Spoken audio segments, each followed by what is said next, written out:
En position flex, option numéro 5, and flex position pitching number 5, Alexia Lacatena. Les substituts Leanders, numéro 3, number 3, Alessandra Rotondo. Numéro 4, number 4, Fabrizia Malone. Numéro 6, number 10, Anita Bartoli. Numéro 16, number 16, Alicia Nicolini. Numéro 7, number 7, Flavia Cacciamani. Numéro 24, number 24, Cristina Tognolo. Team Italy.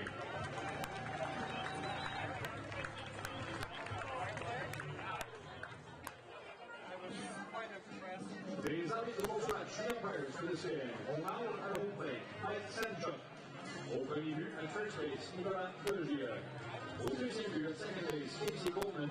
Au troisième but, at third base, Terry Richter. Mesdames et messieurs, évidemment, vous levez si vous en êtes capable de retirer les chapeaux et casquettes pour l'interprétation des hymnes nationaux du Mexique et de l'Italie. Ladies and gentlemen, please now rise if you are able to remove your hats and caps for the national anthems of Mexico and Italy.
Good evening, everyone.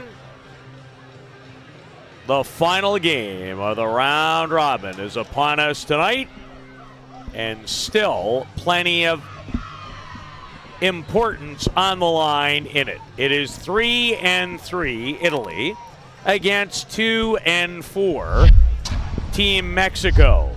And an Italy win would guarantee them a 4th place finish.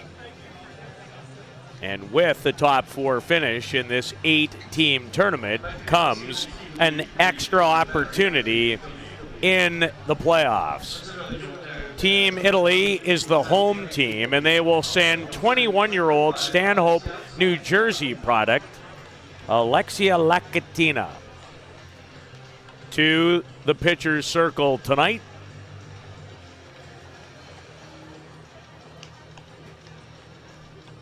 And Elisa Cicchetti, who did not play in their win earlier today, a resounding win over Australia, returns to be her battery mate behind the plate. You just had a look at the lineup for 2-4 Team Mexico. And Mexico very much in a rebuilding scenario with their national team.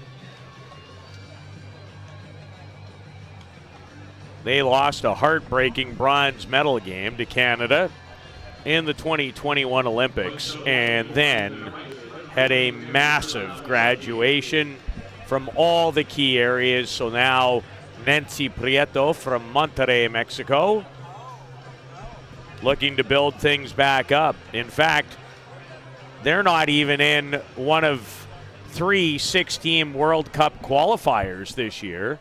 They failed to qualify in one of those 18 spots. As we are set to begin with right fielder Savannah Wysocki batting to lead things off for Team Mexico against Alexia Lacatina. Peter, I'm excited for this game for that exact reason. A very young Mexico team, always a bit of a rival, I would know, but facing an Olympic, pretty much an entire Olympic team here with, I think, 8 out of the 9 positions on the field being Olympians. Mexico's going to have to step it up, and Italy's also going to have to continue their momentum that we saw earlier in today. Well, Italy's schedule was so tough. They played Japan, Triple Crown Colorado, Team Canada in 3 of their first 4 games. So they fell to 1-3 because they lost all 3 of those games. I think in many ways their overall game started to turn around, even in a losing cause yesterday, in one of the better games of this tournament amongst the best teams, which I truly believe that Italy, talent-wise, belongs in the top 4 when they lost 2-1 to Triple Crown Colorado. And then a resounding win over Greece yesterday evening, and then a big win against Australia's development team. Wysocki off Lacatina's glove, and she's on board with a base hit. And Mexico's Savannah Wysocki has her 5th hit of the tournament.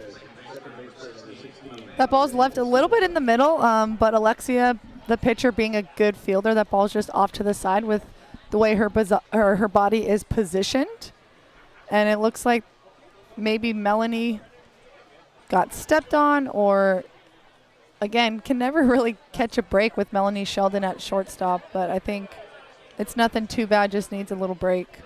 Well, Sheldon was spiked in the first game of this tournament, has not played again, and you're right, she's shaken up one more time and hope that she can shake it off. She's smiling now, so that's a pretty good indication.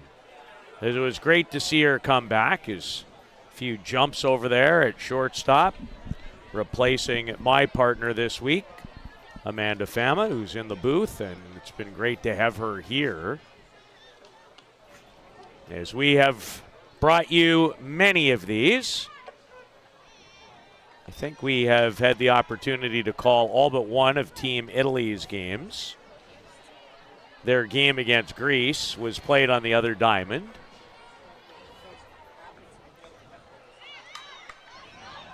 A Marlene Espinoza bunt attempt goes foul.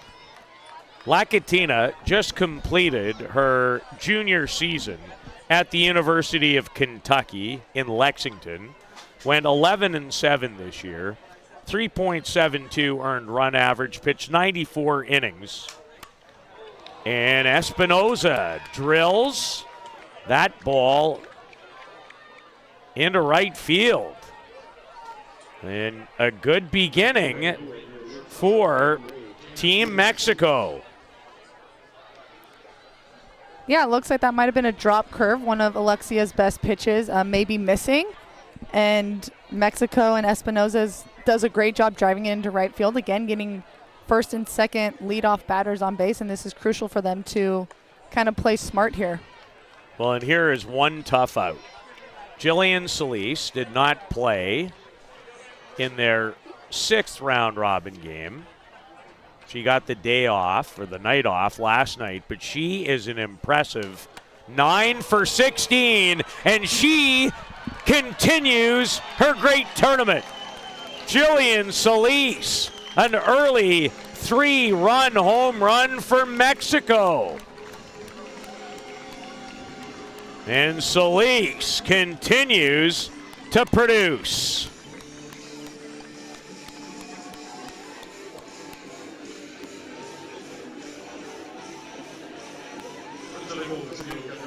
In the middle of the plate, and it was a no-doubter to center field. Jillian Solis. She does exactly what she should with that ball. You can tell Alexia on the mound is upset about that. She left it right in the middle, and that's a great job driving it way over that center field fence and getting 3 runs very early and setting a high tone for this game. Jillian is now 10 for 17 this week. 2 homers, and now up to 6 runs batted in. And an early visit from the Italian pitching coach, looking to settle things down. And I actually talked to Jillian a couple days ago, talking about how excited she is about this experience, and one of her favorite players, I think she replicated very well, being Victoria Hayward, a Team Canadian Olympian, and someone that she wishes was out here. I'm sure we all do, but I think she really set the tone, just like Hayward would in a game, and she's living up to the standard of being a Team Mexico athlete. Well, she is having a marvelous event. 10 for 17. Did not play in Mexico's most recent game. She's 21 years old. She's from Corona, California. Hit .348 this year at San Diego State. Just 3 home runs, but 30 runs driven in. Jillian Solis leading the way, and she's given their starting pitcher tonight, University of Washington standout, Lindsay Lopez, who was roughed up by Team Canada a couple of days ago. A 3-0 lead. And remember, there's still no one out here in the top of the first. So a bit of a stunner, and we have had quite a final round robin day.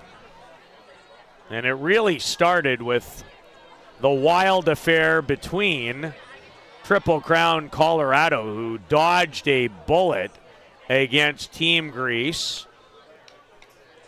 Canada ends up losing the last game to Japan 8-1. That was no 8-1 game whatsoever.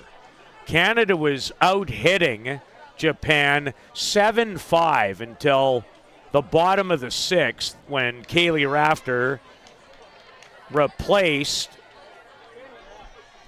Nicholas Simpson with 17-year-old Ruby Anderson, and Japan put together 6 straight hits and ended the game early. And Lena Reboledo has the 4th consecutive hit, a juggle, strong throw after a little hesitation by Erica Piancastelli in right. And Italy is not off to a very good beginning in this game.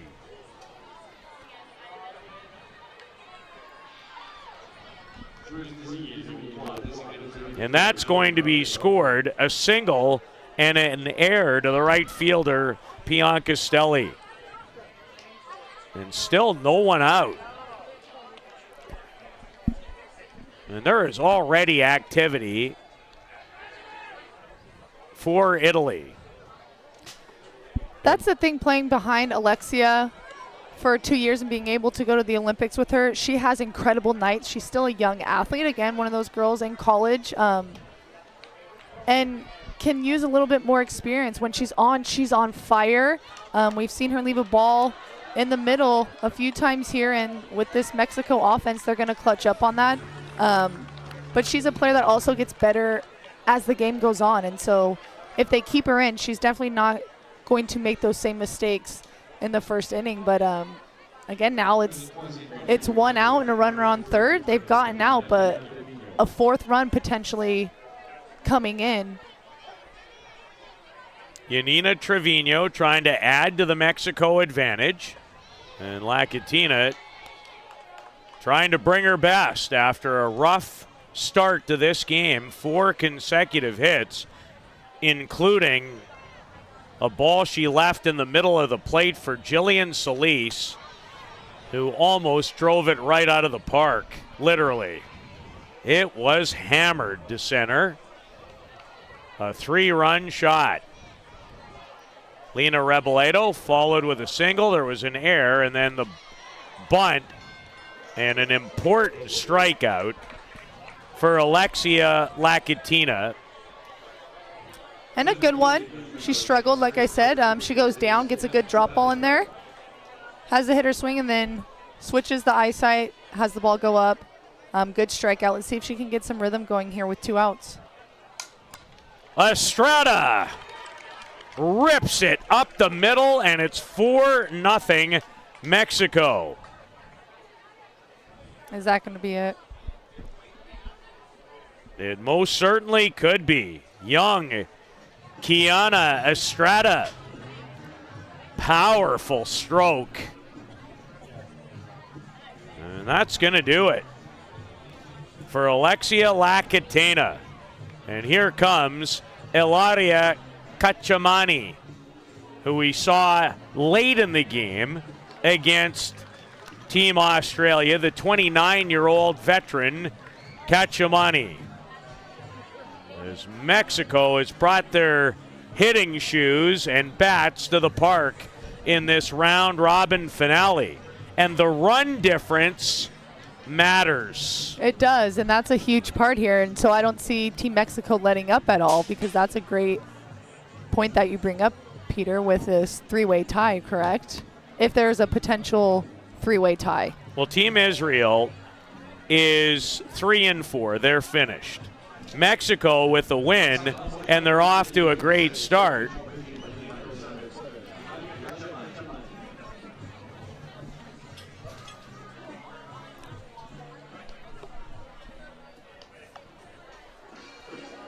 Cacciamani comes in relief. So to get back to that story quickly, Israel 3-4. Mexico could go to 3-4. Israel knocked off Mexico, if memory serves correctly. Italy, and we'll review this as the night goes on, it's early, but Italy ended up with a pretty resounding, I think it was an 8-1 win over Israel when it was all said and done. So we'll check on those games as the night continues, but it's been a great beginning for Mexico, who still has a chance to grab 4th place.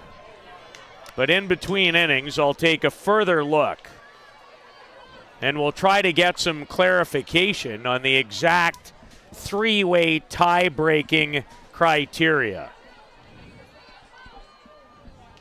As catcher Alexia Lopez is the Mexico batter.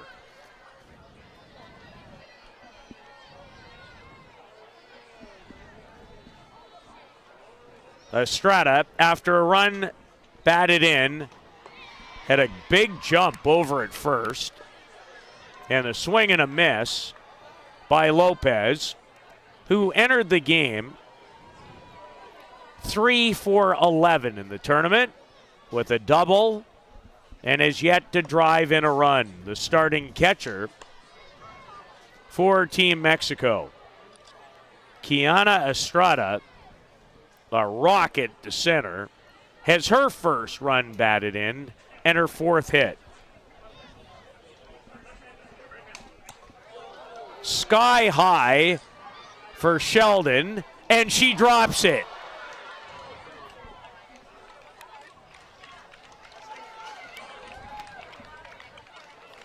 Melanie Sheldon was never set, Amanda, to make this play. That's the thing with those high, more or less bloopers. The key is to get under it as fast as you can. And you don't really want your feet moving when the ball's on its way down. Again, that's that difficult ball. But to get under it as soon as you can is going to be a key there. And like you said, she never had her feet set there. Unfortunately, at the last minute, had to make an adjustment, and the ball popped out. So that's an error to Melanie Sheldon, who just returned from injury after being hurt very early in Italy's first game this week. Was spiked on a tag play at second. And Mexico has batted around in the bottom of the first. They have 5 hits. There's been 2 Italian errors. And Alyssa Reboledo, one of 2 Reboledos on this young Mexico team, is the batter. And in center field again, and a good turn as Ilaria Cacciamani has entered the game, the pitcher for Team Italy. And I think we've seen throughout this tournament that you can't really count anyone out. Team Mexico coming out really strong. 4 runs in the first inning. They're definitely on fire and have the momentum in this game. And I want to see Team Italy get out of this, get to offense, and see if this is just kind of a fluke for this first inning. But Team Mexico has done a great job setting the tone, a high tone for this game. Elisa Reboledo is from Fontana, California. Just finished her first year at Fresno State. Represented Mexico in the 2022 Pan Am Championship. Not the Pan Am Games. That comes up later in Santiago, Chile, I believe. And an important strikeout for Cacciamani. And a rough first inning for Italy, trying to nail down the 4th place position and an important extra playoff life. Down by 4 after a half here at Softball City.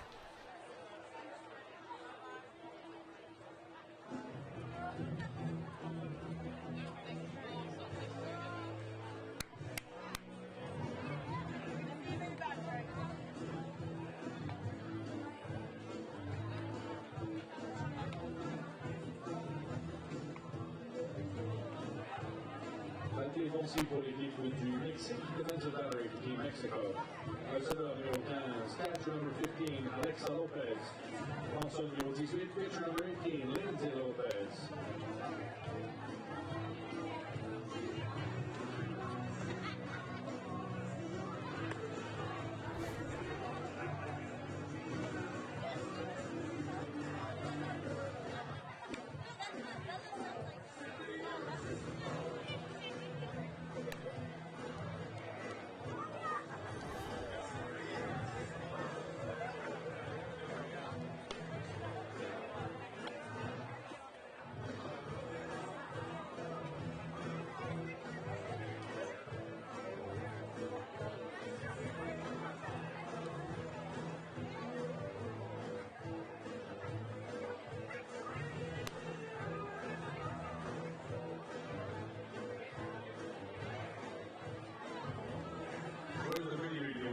First baseman, 19, Marta Gasparotto. Team Italy has work to do. They're 3-3 against 2-4 Mexico. This is the final game of the round robin. Israel also with a record of 3-4. So we could have a three-way tie for fourth place. And what fourth place means is an extra playoff opportunity. It means a date with Japan tomorrow, but you would always rather have an extra life in a playoff setup. So top four have 2 lives.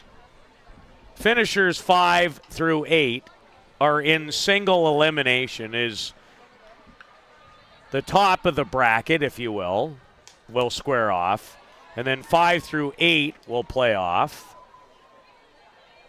The losers of the 5 versus 8, 6 versus 7 will be eliminated, and then they'll join in to face the losers of Japan and whoever ends up fourth, and then Canada, who finished third, against second place finishing Triple Crown Colorado. We know that matchup is set.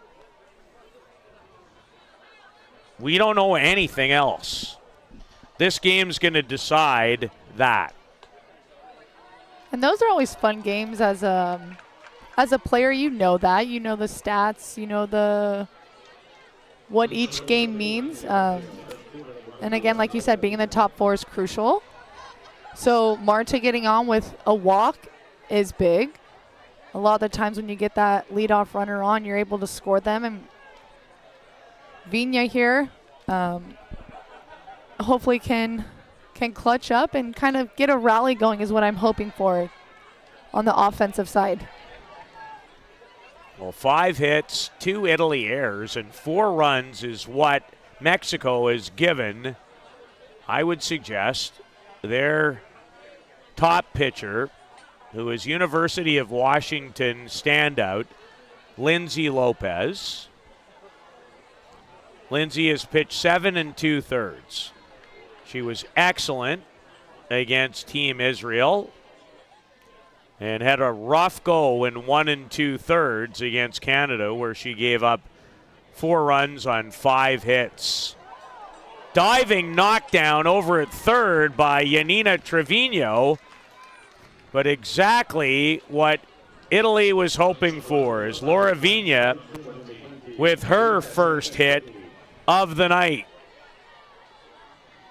And the way Mexico has come out on the offensive side, Italy's going to have to clutch up when slight little tripping errors like that are made. And Lopez is going to have to throw an incredible game because this Italy offense is stacked. They've got 7 out of 9 Olympians. And so I want to see if Lopez can kind of get in a rhythm here.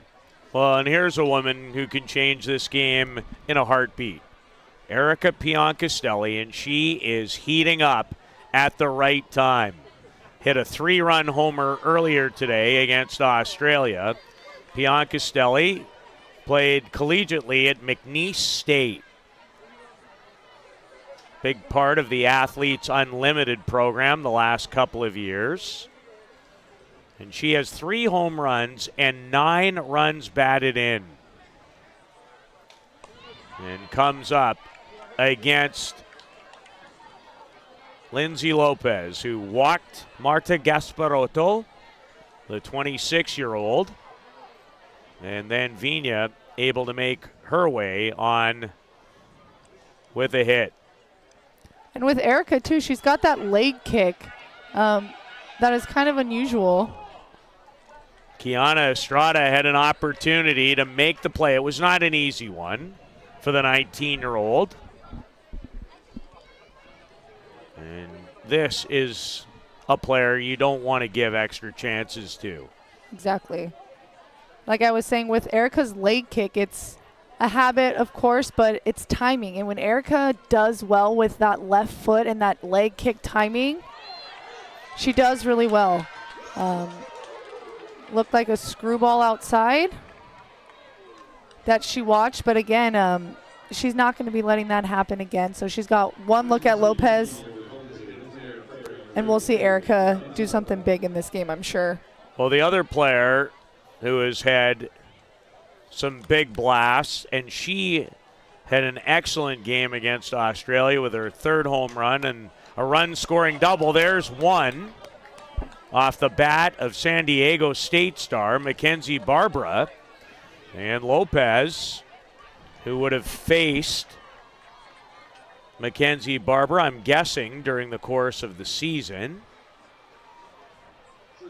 comes back with a strikeout and gets a key ground out. And they're 2 away. And Italy really, I would think, wanted to come back and put up a run or two here in the bottom of the first. You do not want to let Lindsay Lopez settle in and get in a groove. And she might already be one. Those are 2 big outs. Like you said, Peter, you strike out Piancastelli looking, which is rare, and then Barbara grounds out with a 2-bouncer to the first baseman. Filler swinging big here. Lopez looks like she's heating up already. Well, she had an excellent year at the University of Washington, a team that earned a berth into the College Women's World Series.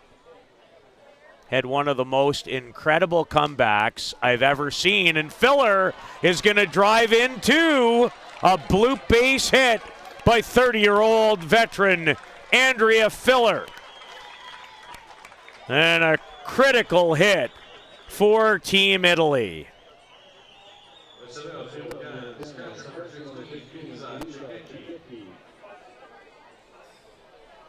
Yeah, that never feels good off a bat. She's way out in front of it chasing a changeup, but Filler's got some power even when she's thrown off and is able to poke it just far enough. And Vigna getting a good lead at second, scores 2 runs. 2 runs batted in for veteran 30-year-old Andrea Filler, who was a college star at the University of Northwestern, put up 159 runs batted in her 4 years there, which came to a conclusion in 2016. Another Athletes Unlimited player who was tearing it up in 11 games before joining Team Italy here. An Olympian in 2021. And has Italy right back in this important game as Lopez strikes out veteran catcher Alice Cicchetti, who goes down swinging. Couple of hits and a couple of runs for Italy, and we could be here for a while. It's 4-2 after 1.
Savannah Wysocki to lead things off, the right fielder. Singled and scored on Jillian Solis's 3-run homer in a 5-hit, 2 Italian error, 4-run top of the first. However, Italy came right back on a 2-run scoring single by Andrea Filler, and it's 4-2, and we might be in store for a wild one tonight. Now, it is my understanding, Amanda, that when you break three-way ties, if Mexico was to win, and now this game is eons away from being over, Italy, with a win, guarantees themselves top spot. And by virtue of Italy's 9-2 win over Israel, they're still in the driver's seat as far as my knowledge of the tiebreaker is concerned. And if anybody is listening who might be in the office or can 100% confirm the three-way tiebreaker, I am more than happy to take the for sure information as this night rolls along. It would be next to impossible for Israel to win the tiebreaker. They have played both these teams. They do have a win against Mexico, but it was by 1 run. So they're -6 in the run differential, if that indeed is the exact formula. And relief pitcher Ilaria Kachamani, who came in to replace the starter Alexia Lakatina, has her second consecutive strikeout here to start the top of the second. And that is very good news for Italy. Yeah, Ila does a great job finishing off that batter with a changeup, one of her best pitches. Because, again, I can't emphasize how important it is to get that lead-off batter on. We saw that with Mexico and Italy in the last inning. Marlene Espinoza singled, tries to drop down a bunt. And she has excellent speed, as you likely realized. On your screen, she can scoot. And Espinoza has been one of the players that has really impressed me this week on this Mexico roster. Obviously leading the way would be Solis. Espinoza not too far behind. She's had an excellent tournament, and hard not to notice Kiana Estrada and all that power that she possesses. And she had a rocket line drive hit in the 5-hit first inning. Ilaria Kachamani looking to shut the door and give her team a chance to once and for all solidify 4th place. Espinoza leaned into it, but Kutsoyanopoulos barely had to move out there, the Tennessee collegiate star, in center. But that was well hit off the bat of Espinoza. Yeah, leaves it up a little bit. Probably better if she gets it down. But Ila is one of those pitchers that you've referencing as when they settle in, when they get set, she gets on fire. She's struggled a little bit in this tournament, but has already, for myself, playing with her, I've seen improvements. And again, if she can really settle in and get comfortable, she'll force ground outs. She'll get some strikeouts and can hold Mexico here to just 4 runs. Oh, she's dealing with one of the premier hitters so far in this tournament, despite her team's 2-4 record. 21-year-old Jillian Solis has been a star, and she already has a 10th hit, 10 for 17, and a 3-run home run. Is this another one? It is!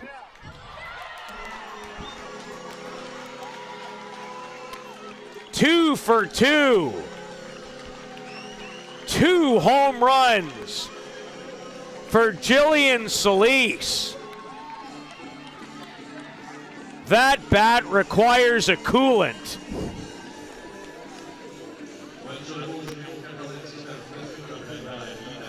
Two home runs tonight, 4 more runs batted in. This was not a no-doubter. but I knew it had a chance when it left the bat. Up in the zone. The pitch was lower than her first home run, but again, with Alexia, the previous pitcher, providing more power behind that. She had to work a little bit for this one, but it went over. 11 for 18, Solis. 4 home runs. 10 runs batted in, and did not participate in Mexico's game yesterday against Japan. Japan a perfect 7-0. They've outscored their opponents, although tonight's 8-1 final did that great game no justice against Canada, but they still put up 8 and have outscored their opponents in the round robin 60-3.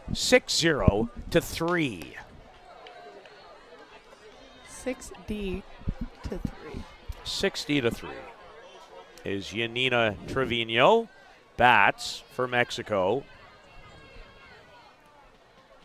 She struck out against Mexico starter Alexia Lacatina.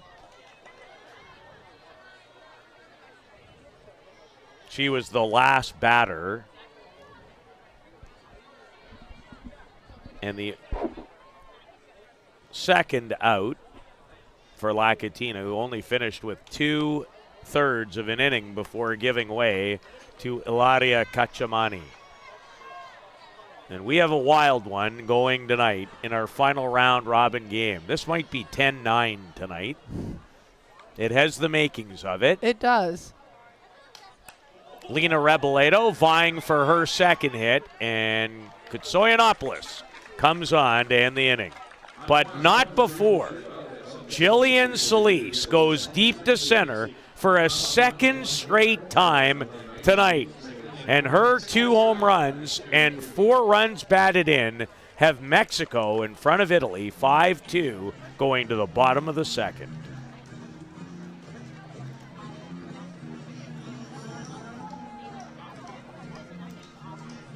I gotta figure out how to plug in that light.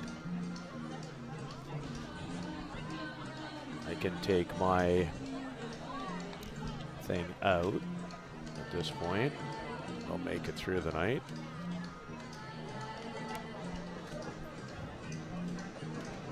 Well, looks like this has an extra USB, so you can plug your charger in if you need to. Oh, but it's not. It's not the right one. Oh, that's your fault. But thank you. I'm surprised Apple did that. Change the plugs. I mean, guess. Oh. Excuse me, from the booth. The light, please. Is that going to kill you? No.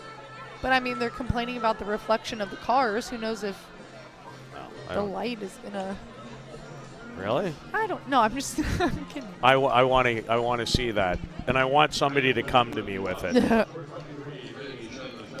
All right, Mel, come on.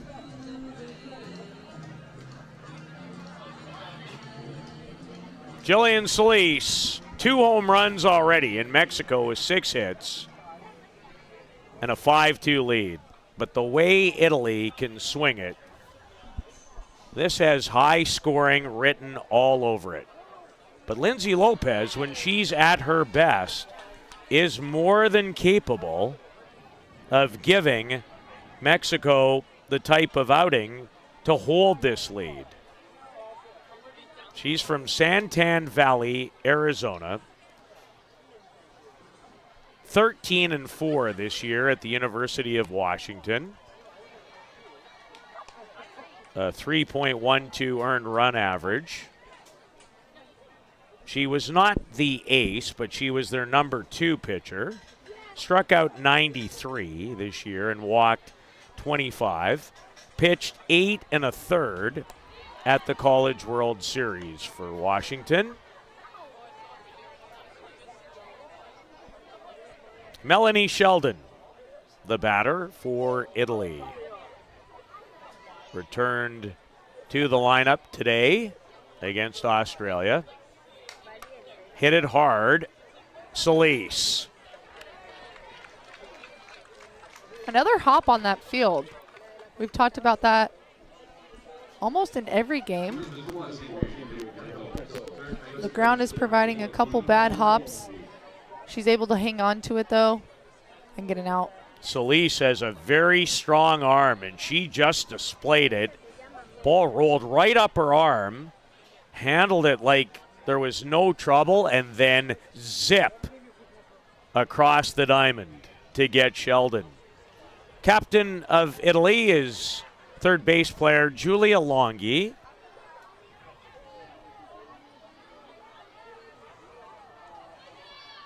And Italy is her home and native land. I believe she's from the Rome area. Most people are probably familiar with that as a good location where Giulia comes from. Rome is quite a city. To stand in some of those areas like the Colosseum and to think of how old those structures are. I had a chance to visit Italy 6 summers ago. Matter of fact, I think my wife and I were in Rome 6 years ago to the day. Spent 3 days there. I recommend the country highly. My 2 favorite stops would have been, I don't know, maybe 3. Venice, Florence, and the Amalfi Coast. Well, those are great places. And Venice, I guess, would be a place that I would pinpoint as the closest location for the Butrio World Qualifier and the World Cup. And this is good for Giulia to put the bat on the ball here and get on base after her last kind of rough game. So good job for Giulia Longhi to get on with 1 out. She's 4 for 14, the Italian captain, and a big cut from Giulia Kutsoyanopoulos. She has that big swing, and we've seen it a couple times, right? And sometimes that hinders Coots, as we refer to her. Sometimes that hinders her, especially with the spinny pitcher or Lopez. She really has to, there we go. Drops down a bunt. Estrada, the toss to Espinoza. And Coots will do that when she knows she's struggling, which is good for an athlete to be able to identify that. I'm not going to be able to maybe put this ball in play deep where it needs to be, so let me do something to put the ball in play and force the defense to make an out. And she was able to move Giulia over to second.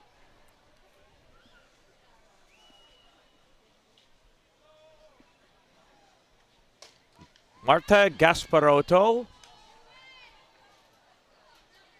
She walked and scored one of the 2 Italian runs on the Andrea Filler bloop base hit, the left, before Solis went right back to work and turned it into another hit. Gasparotto, that's on the line, a fair ball.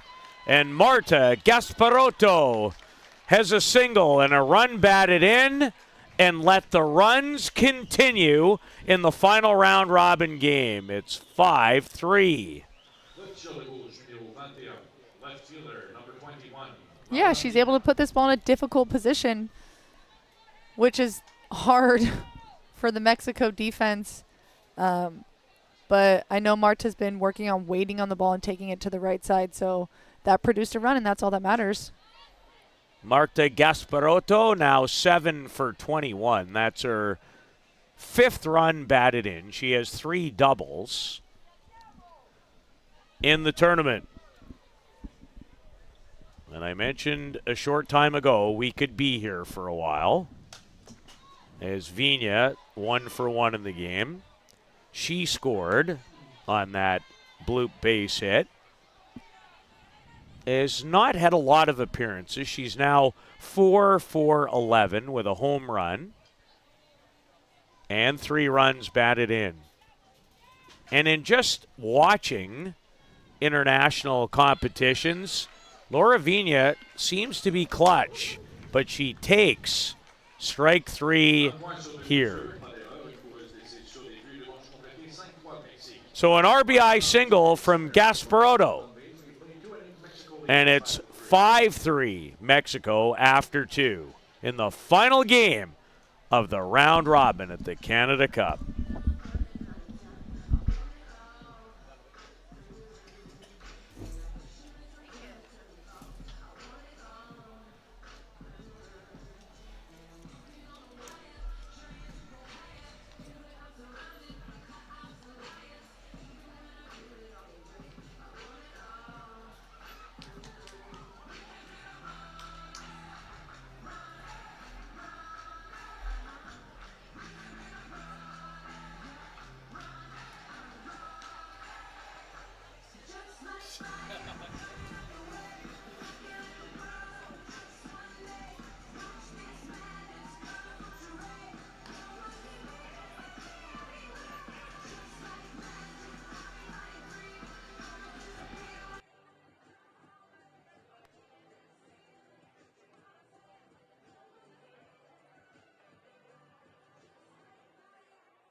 Ten hits, 2 home runs by Jillian Solis, 8 runs, and we've played 2 innings. Italy in the driver's seat to finish 4th. If the run differential, and maybe at some point I will allow Amanda to maybe take a bit of a quick twirl during the game to see if she can track down the exact format.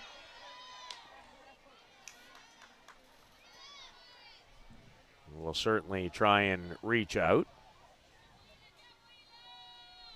Cacciamani, who came on in the first,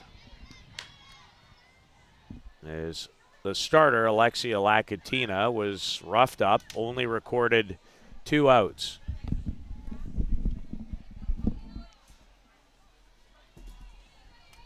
Madeline Ruffin, the batter for Mexico, gets a bat on it and shoots it to left field. And Mexico has their 7th hit of the game. Good piece of hitting right here by Madeline Ruffin. She just goes the other way with the outside pitch.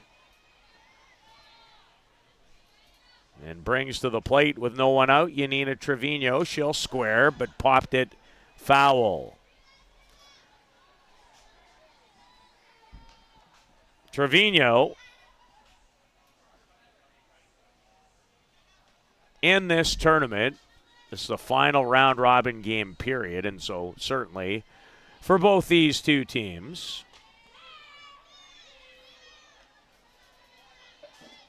is 1 for 7. So not a lot of at-bats for Trevino, who is also part of the Mexico pitching staff. This is Cacciamani looking for the outside corner, but misses.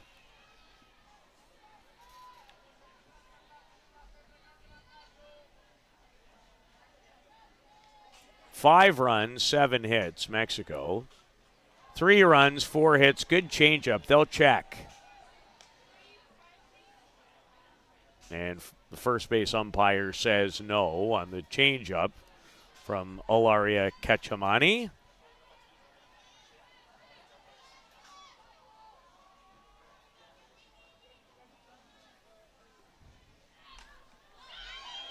A diving try by Elisa Cicchetti, tried to sell it. Great effort. Cicchetti, another veteran. Cacciamani was 2-0 for Italy at the European Games last summer. At the World Games, she was 0-1, only pitched 3 2/3. and gave up 4 runs on 4 hits as part of those 3.2 innings, and it lost to Canada. And Trevino, for the second time in the game, goes down swinging. Ketchamani has her 3rd strikeout of the evening. And see if somebody can put up a 0. Kiana Estrada has an RBI and a base hit.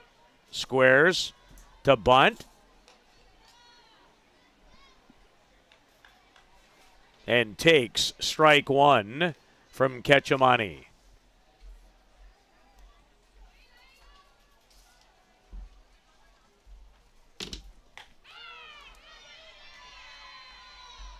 Well delivered pitch. And Ketchamani quickly ahead of the youngster, the 19-year-old of Team Mexico. Kiana Estrada, who hit a rocket up the middle for an RBI base hit, her first time up. This one out of the zone. Good, if you will, waste pitch at 0-2. I know that coaches are never fond of giving up 0-2 base hits. And a nice change to strike out Kiana Estrada.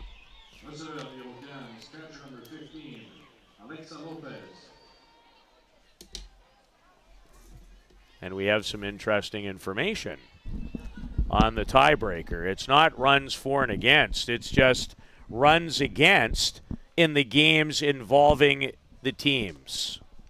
Is that correct? Yes, in a 3-way tie, if it's 1-1-1, they're going with runs against. And just in the games involving the 3 teams? Yes.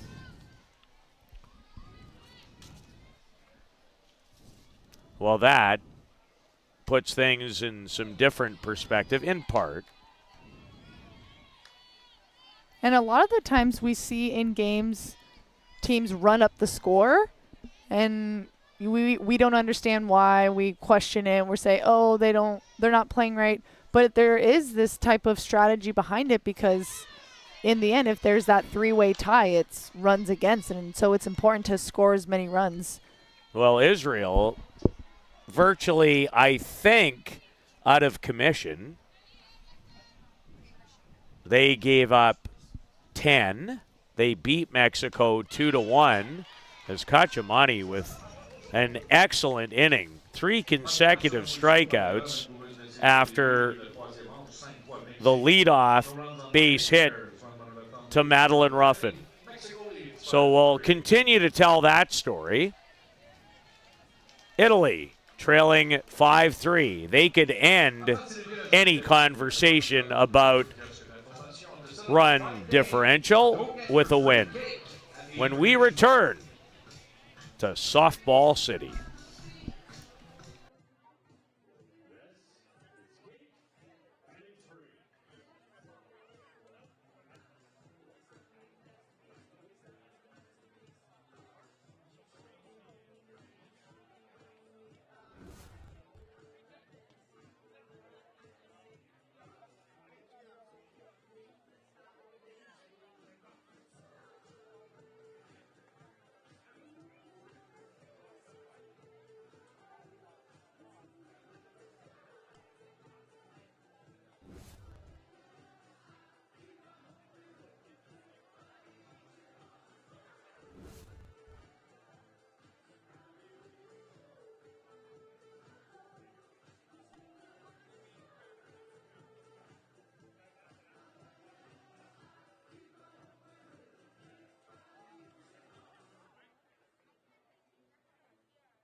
Well, we're waving back at you, and thanks for being here. A great tournament. Bianca Stelli curving almost away from Espinoza, who stuck out her glove. Yeah, it's a good grab at second base. Again, we talked about Erica striking out that first at bat, but coming back with a solid hit. Subtle improvements throughout the game, and that's what good hitters do. So one down. A well-hit ball by Bianca Stelli, and now the batter is Mackenzie Barbara.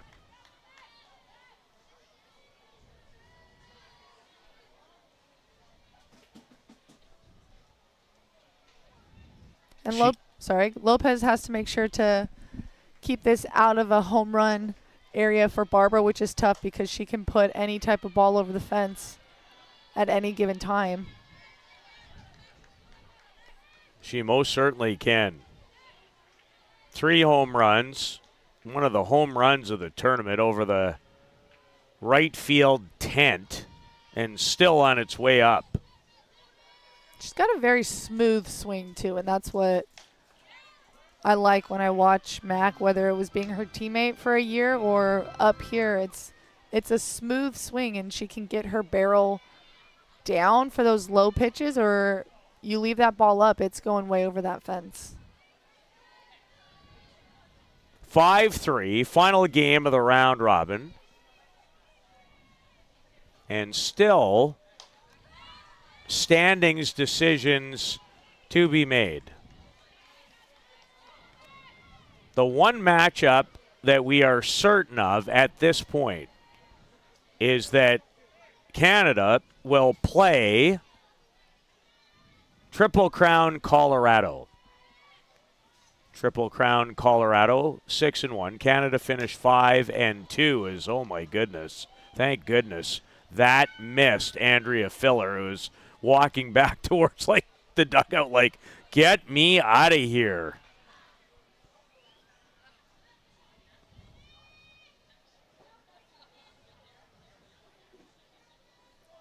San Diego State's Mackenzie Barbara against University of Washington's Lindsay Lopez, and a good whack at that.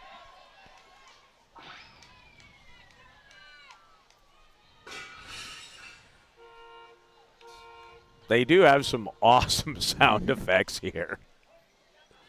They do a great job with public address announcing. World-class event, there's no doubt about that. Has been for a long time. And that's a world-class pitch from Lindsay Lopez. Especially after Barbara rips that ball right past Filler in the on-deck circle. You could tell Mackenzie Barbara was getting her timed up. She was feeling it. If you would throw anything hard, Barbara probably would have taken that over the fence. And so that's a great call from the pitching staff. And a great job with Lopez executing that pitch. Her third strikeout of the night, giving up 4 runs, 3 hits, and one of the key hits was delivered by second base player Andrea Filler.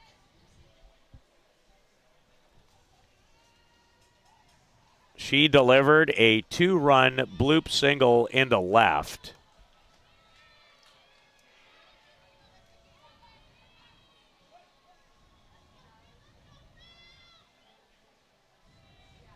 And trying to draw Italy a little closer.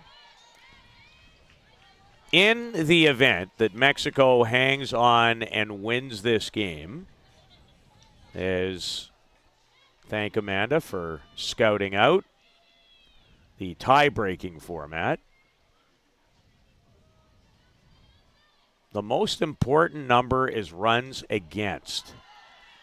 So Israel's 3-4. In the 2 games, a 2-1 win and a 9-2 loss to Italy, they have given up 10.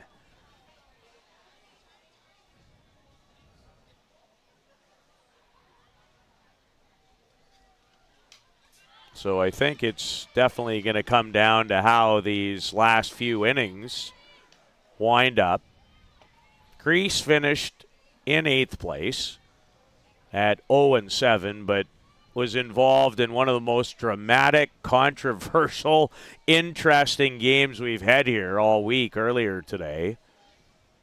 Almost a stunning upset of Triple Crown Colorado, and ouch. Still a chance for an out, and they get it.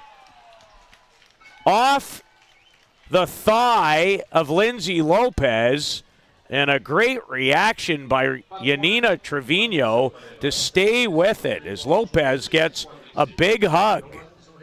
That's 1-5-3. That's a tough way to be a part of an out. As 2 zeros in the 3rd inning, and it remains 5-3 Mexico after 3.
(5-3).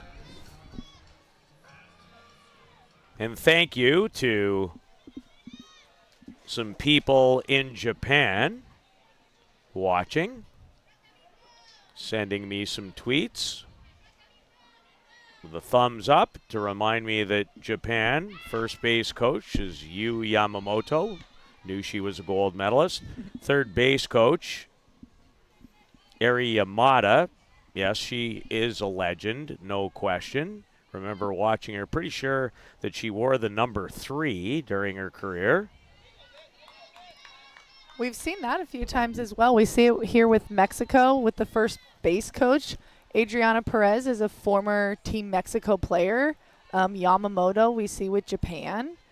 And kind of throughout, you see Jen Sailing on Team Canada's staff. A lot of these players jump onto the staff because who knows international play better than the athletes themselves. And so I've exchanged a look or two with Yamamoto and that little wink of competitiveness, and it's great to see them out here even though they're not playing. They're legends of the game, and now just giving it back to the athletes, and it's great.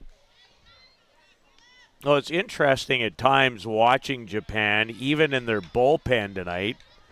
The all-time great, Yukiko Ueno, seems like she's almost as much in a role as a pitching coach, and why wouldn't you be?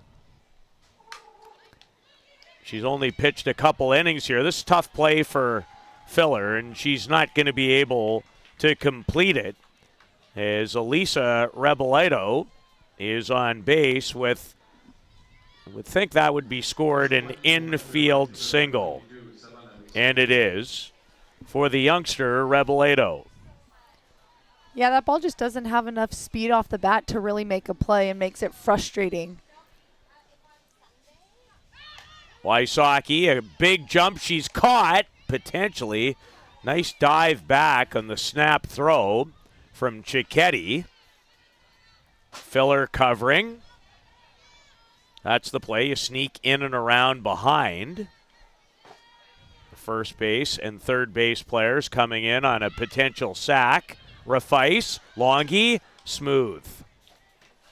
Struggled earlier today over at third, but the 2 balls she's handled tonight show why she's world class over there at the hot corner.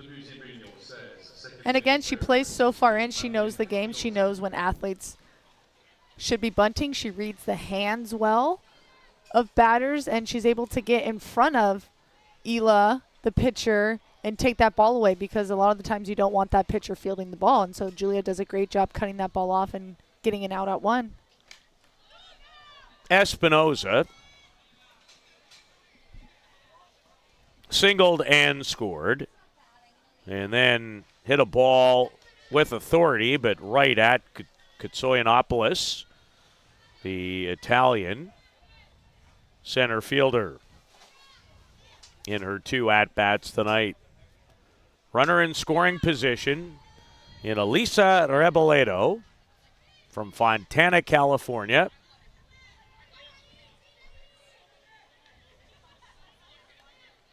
And Marlene Espinoza looking to cash her in. And if runs against matter in the tiebreaker between the 3 teams, Mexico still has a chance potentially to finish 4th and grab a second life entering the playoffs. And a good changeup from the 29-year-old Kachamani, who had 3 consecutive strikeouts in the last inning. Again, one of Ela's best pitches is that changeup, because the release point is similar to all her other pitches, so you can't really decide where that ball is at. It's deceiving. Seeing it from shortstop playing with her, but also playing against her in the Italian league, it's very difficult. And if you have your weight on your front foot at all, you're not going to hit that pitch, as we just saw. And an intentional walk to Jillian Solis with a base open, and why wouldn't you? 2 for 2 tonight. She's just having a magnificent tournament. Both of them were home runs. A 3-run shot in the first. That was a mammoth blast, and then just cleared the center field fence for her 2nd of the game, 4th of the tournament. And I had a pretty sneaky suspicion they would put her on with the base open. Leaves Lena Reboledo, the other Reboledo on the team. 1st and 2nd after the intentional walk, which you don't have to anymore throw pitches. You can just say, we don't want to pitch to you. Sheldon. Safe is the call. And an infield base hit for Lena Reboledo. And this hit's tough because you have that runner coming across. Melanie stays back a little bit. Good stretch at first. That's close. So the bases are loaded, and a visit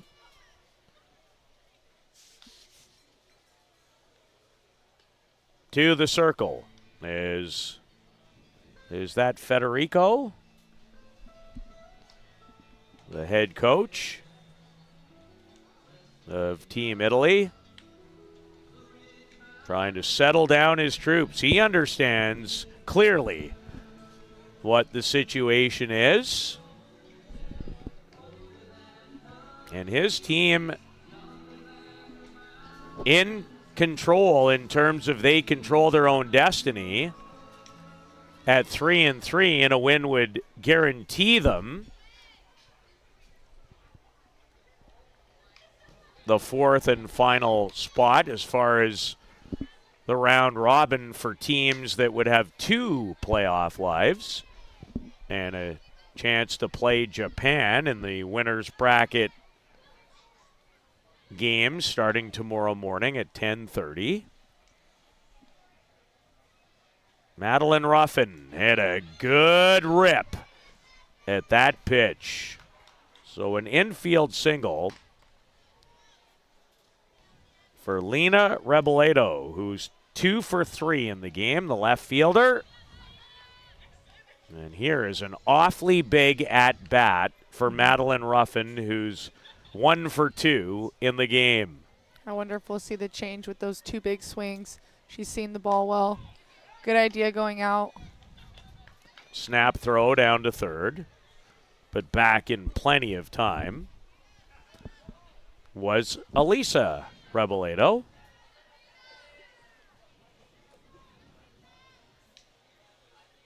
There's the change. And we talked about waste pitches earlier, Peter, and I think that pitch prior was a waste pitch to see if they would get her chasing since she was seeing the ball well, and then come back with that changeup and try and catch her off balance, maybe roll over and get an easy ground ball or swing and miss.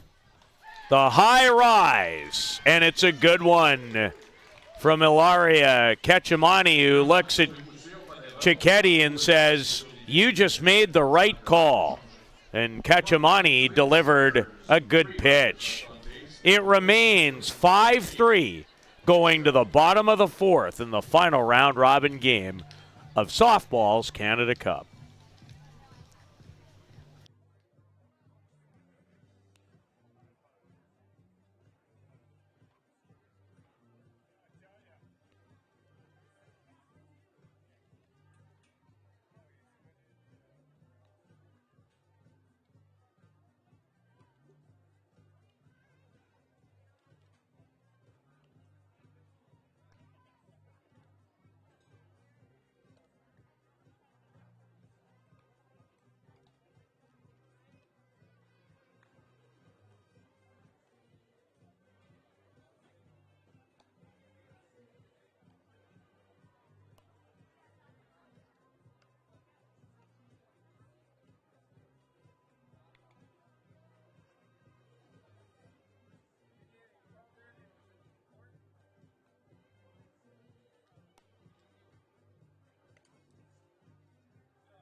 Elisa Cicchetti to lead things off. Just an awesome night.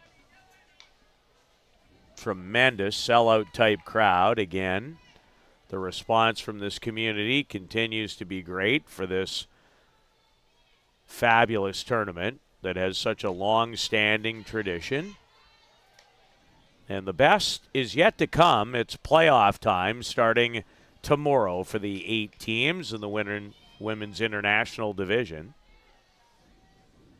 Japan has put on a bit of a clinic so far, but Canada really had them under duress at times tonight. We're out hitting them despite trailing 3-1, 7-5. Canada was unable to cash in base runners in that game played just before this one in front of the huge crowd and left 8 runners on base. Lopez, tough play for Espinoza, but makes it. Ranging to her right and a strong throw for Marlene Espinoza. And those are good pitches from Lopez and her catcher calling those. The first 2 kind of get the bottom of the strike zone. Elisa gets a little flustered. You can tell, calls timeout, composes herself. And then they come back with this and able to get a little ground ball. Melanie Sheldon with a good rip on the Lopez pitch. Lindsay from Santan Valley, Arizona. Always have to get that in. It's a great name. Has given up 4 hits. Has 3 strikeouts in the game and a changeup that just missed the strike zone. To Sheldon, who grounded out to Jillian Solis. As we have activity for Team Mexico. And looks like Racy Miranda warming up, and is. Lopez and Miranda, absolutely. Not sure which order they would belong in, but they're the top two on the staff.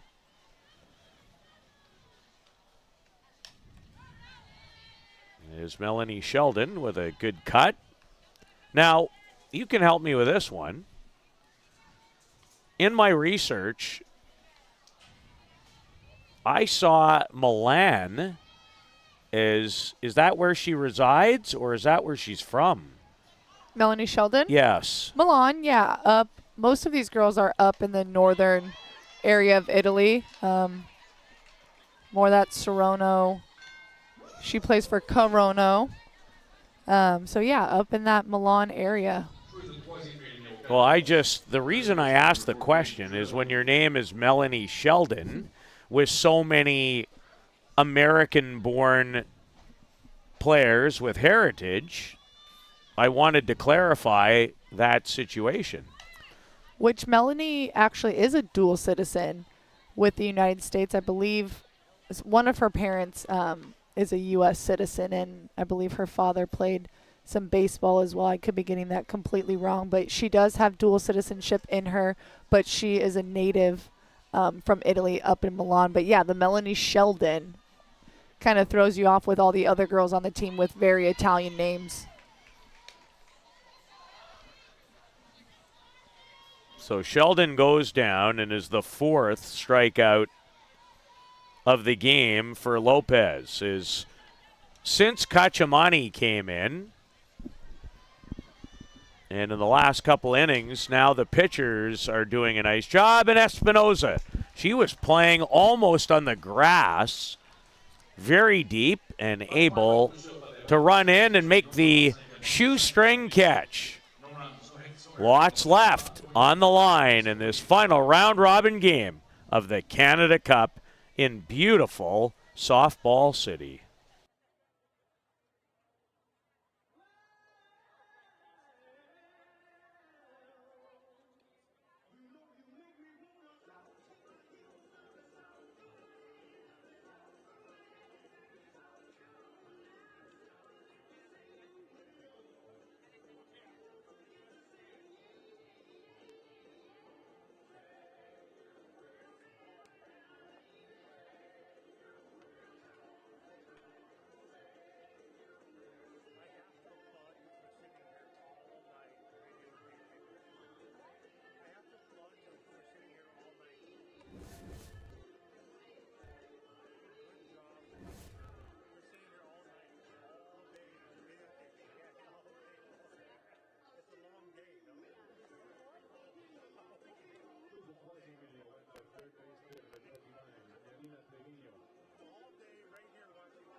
An excellent game. Lots on the line. And a pinch hitter upcoming in University of Central Michigan, Chippewa, Emily Bracamonte, who will come in and bat.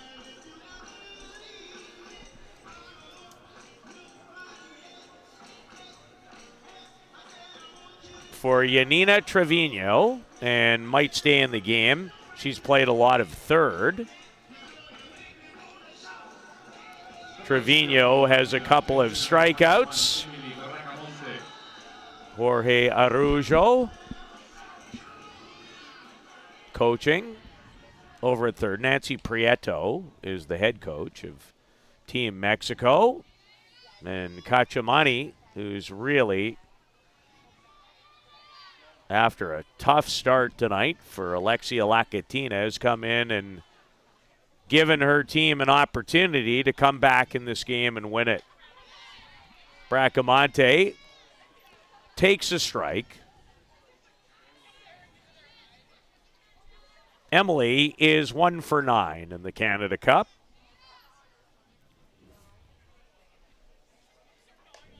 High pop up that'll make its way back into the stands, and be careful, everyone.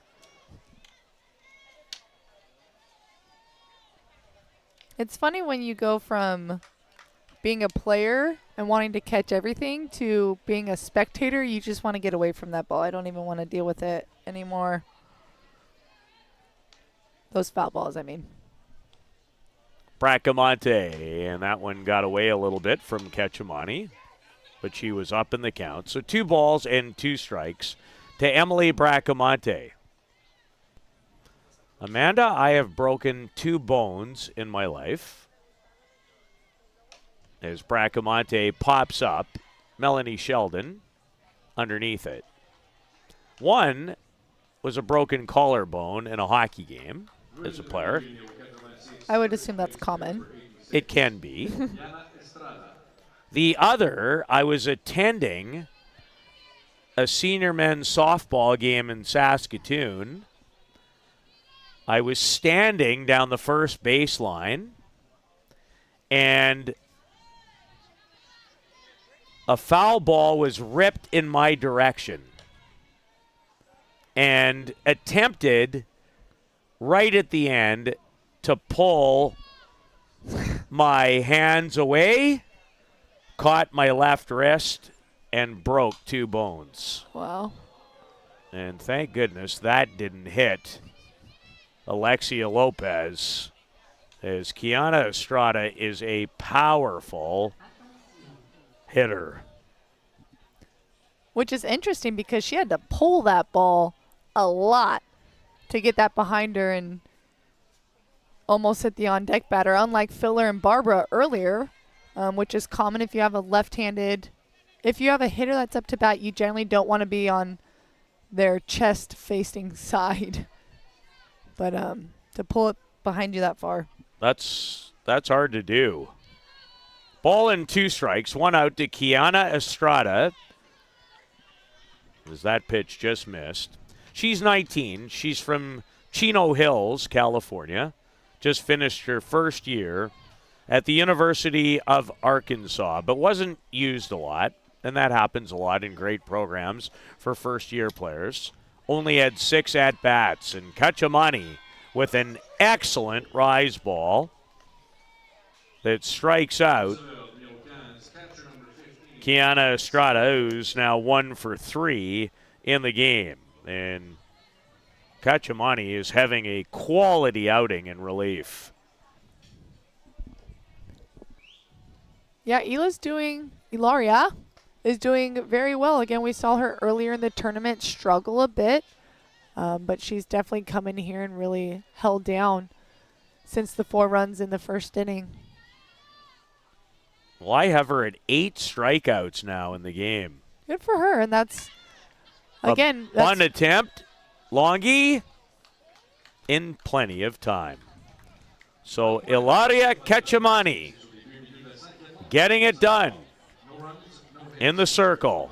Now, can her team provide a little bit more offense as they look to clinch the 4th position in the standings, which matters a lot here at the Canada Cup.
Nothing like the bird dance. I love to see people enjoying themselves at the ballpark. Been a great week. Just an absolute festival for the game.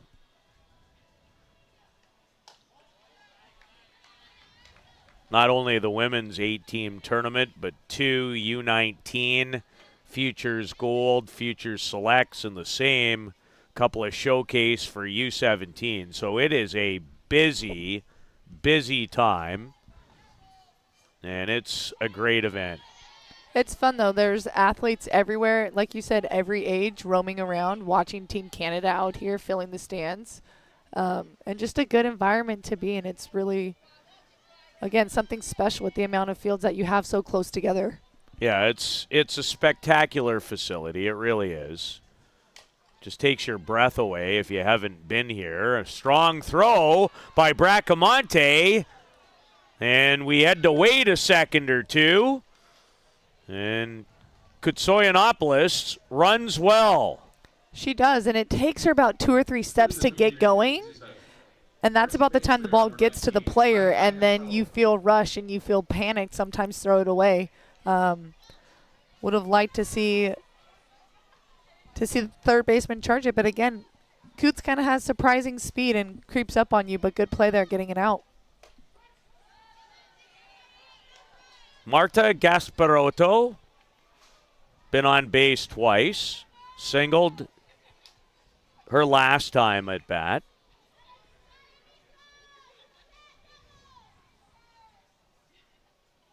And Lindsay Lopez has really settled in. No surprise, considering her credentials. Pitched at the College World Series for the University of Washington. The University of Washington pulled off maybe the most amazing comeback I've ever seen in the game at a high level. They were down 6-0 in the final of their regional in Seattle and scored 7 runs in the bottom of the 7th to win, advanced to the Super Regional where they played Triple Crown Colorado's pitcher Cassidy Curd and Duke, I believe, in their Super Regional. But they were down 6 runs going to the bottom of the 7th in the regional final, because the way the NCAA tournament works is there's 16 4-team tournaments, and then the winners advance to 8 best-of-3 super regionals, and the 8 winners of those make their way to Oklahoma City. So, yeah, 7 runs in 1 inning is tough and unexpected. Again, like we've seen a lot of unexpected things happen here, especially today, even with the game earlier, or these 4 runs in the first inning here with with Mexico versus Italy.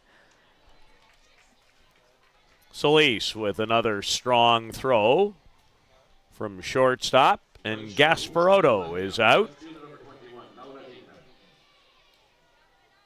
2 away. In the bottom of the 5th. And we have to now start thinking about discussing this tie-breaking situation as Laura Vigna goes in search of her second hit of the game.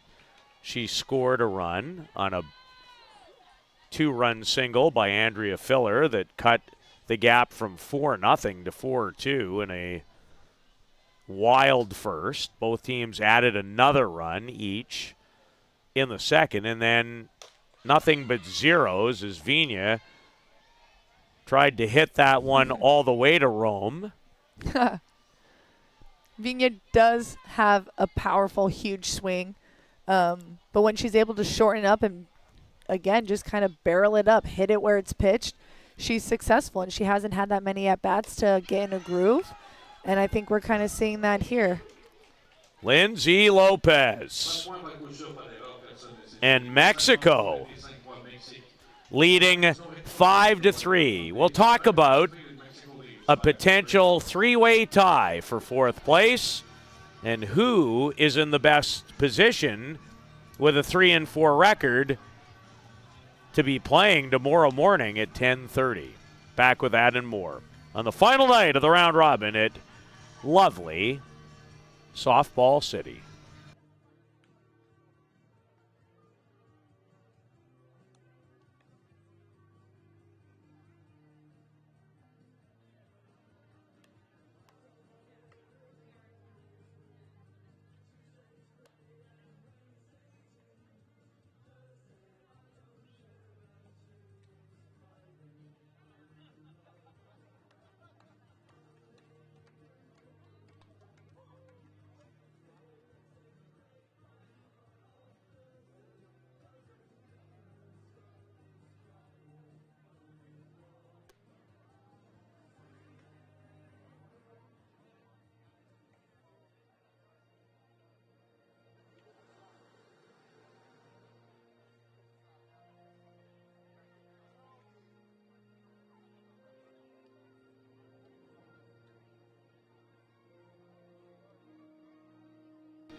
To the top of the sixth inning. And this is getting very interesting. Mexico with a win would finish at 3-4 and would leave a three-way tie for fourth place. Now, Israel has played both of these teams. They beat Mexico 2-1. And lost 9-2. So they gave up because runs against, that's it, is in the games involving the three teams determines how you break that three-way tie because everyone would have beat everyone. There's a strikeout again, the 9th of the game for Ilaria Ketchamani. Now, Italy has given up 7 runs. Mexico's given up 4. So as long as we have it all together, a Mexico win with this score line, I believe, would earn them 4th, leaving Italy in 5th. Right, and that's if the score ends like this, 5-3, favoring Mexico. So let's just for fun now, as Julia Longi almost ran to the end of the park to track down that foul ball off the bat. So if it becomes 5-4, I guess that still really doesn't make much of a difference, does it? I guess, well,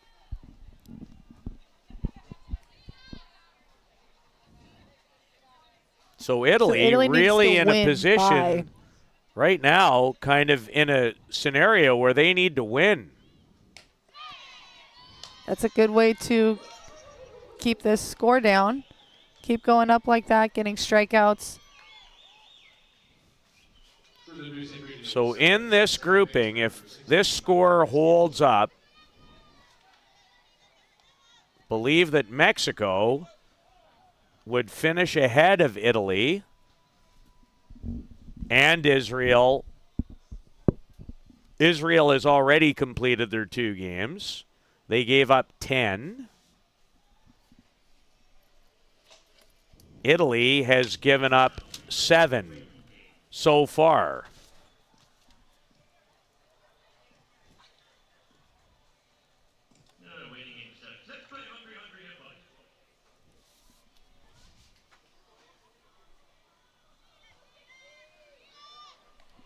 Italy just needs to win. It doesn't matter how, because they'd go to 4-3. So they're in control of their own destiny, but time's running away a little. We're in the top of the 6th.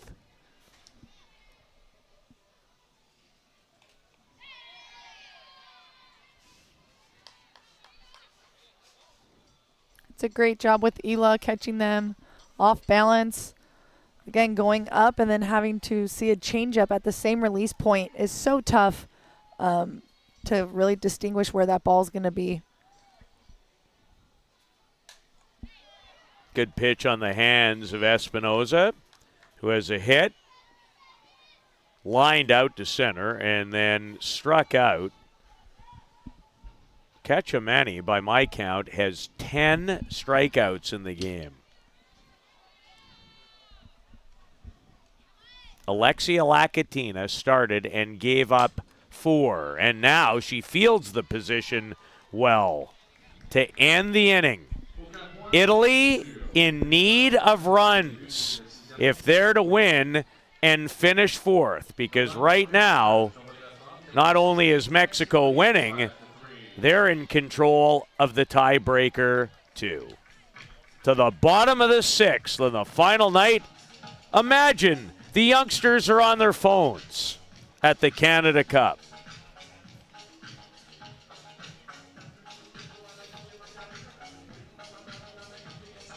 So if they were to get to 5, so let's say Mexico wins 6-5. That's what I think I meant. Is so then Mexico would have given up 7. Mexico needs to win by how much to secure it? Italy would then, but still have given up 8. So I don't think I don't know if there's a combination now that allows. Well, so what if it ends 4-5?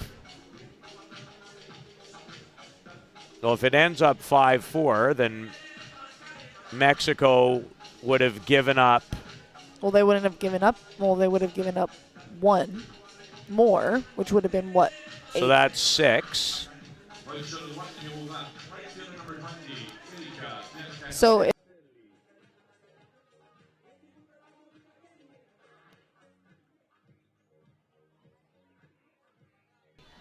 Erica Piancastelli, bottom of the 6th, and it's crucial for Italy. If they are to finish 4th and have 2 lives in the playoffs and be in the winner's bracket to begin the playoffs tomorrow. And the worst thing that happened to them is giving up too many runs. Runs against is the tiebreaker in a 3-way tie where, in this case, Israel beat Mexico 2-1. Italy beat Israel 9-2 to take them out of contention because they've given up 10. Mexico at this point has given up 5. And we know very well that Piancastelli can change the score with 1 swing. And you see her kind of working towards that, getting on time. She was upset about letting that first pitch go. Erica's not really a first pitch type hitter. And she let that one go. She liked it, I think. You could see the frustration in her face there, but she was working her way back into this at-bat. High pop-up. Espinoza has it. And Lindsay Lopez has given up 3, but has really settled down after a bit of a tough start for her. She's only given up 4 hits. And has retired the last 11 Italian batters in a row. Wow. Again, it's kind of a battle of the pitchers right now. Both veteran pitchers on their staff. Ela being an Olympian. Lopez here competing in everything in the Olympics as well. And again, once they have settled in, we haven't seen very many base runners. And this is a game. This is how games work. It's a pitching duel at the moment. And she paints that outside corner very nicely. Little lefty-lefty matchup. against the dangerous Mackenzie Barbara.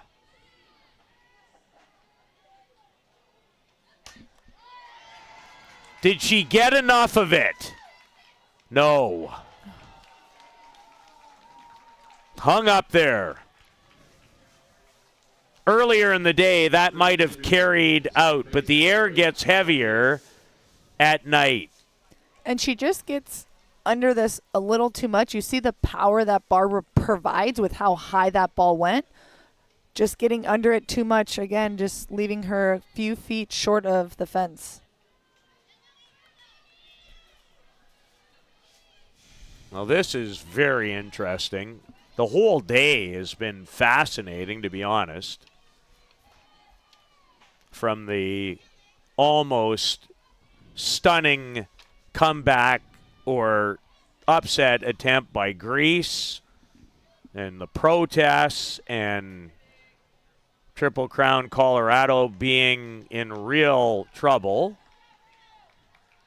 to Canada putting up 7 hits and leaving 8 runners on base against Japan before a late pitching change contributed to Japan breaking out with 5 as Filler has her second hit of the night. Andrea Filler, 2 for 3. And Italy has the tying run at home plate.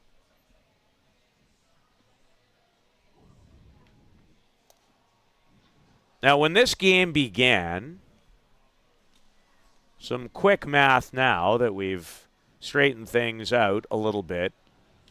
Italy could have lost this game, but they had to do so, giving up no more than, I believe, 3 runs.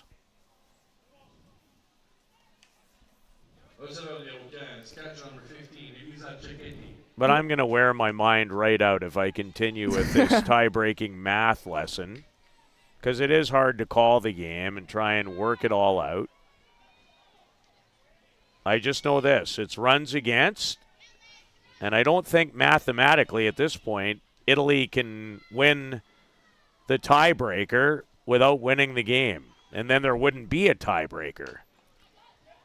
Right, the tiebreaker is only in effect if Mexico wins. Yes, because then there would be a 3-way tie at 3 and 4. Well, Eliza Cicchetti's going to have to clutch up here with 2 outs and a runner on first. She has the capability to do that, absolutely. Has the power to get the ball over the fence. And Fabry over at first has the speed to score with a good ball in the gap. So this is a tough situation. Really working that low or that low part of the strike zone with Eliza. We saw that in her last at bat, but this is a tough situation on both ends right now.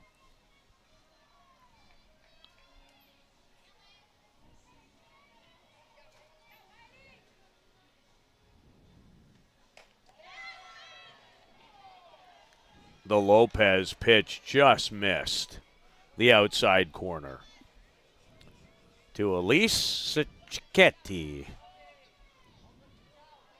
the veteran catcher. With 2 strikes here.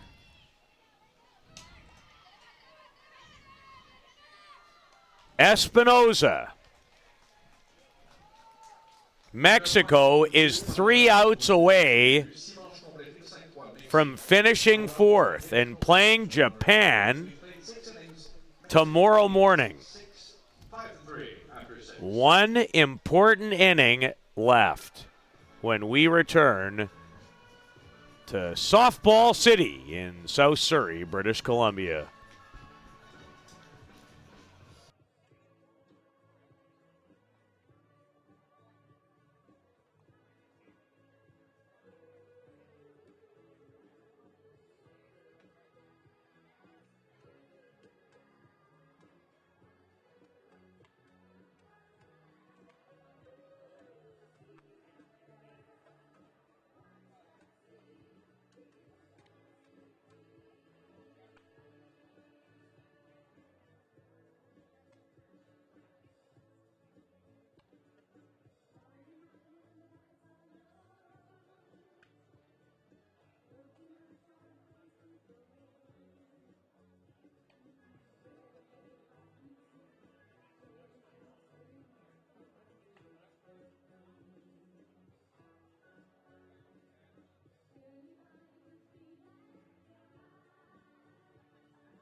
The youngsters dancing to Dancing Queen. Little ABBA for your nighttime entertainment, which I quite enjoy. Sweden is not a softball country.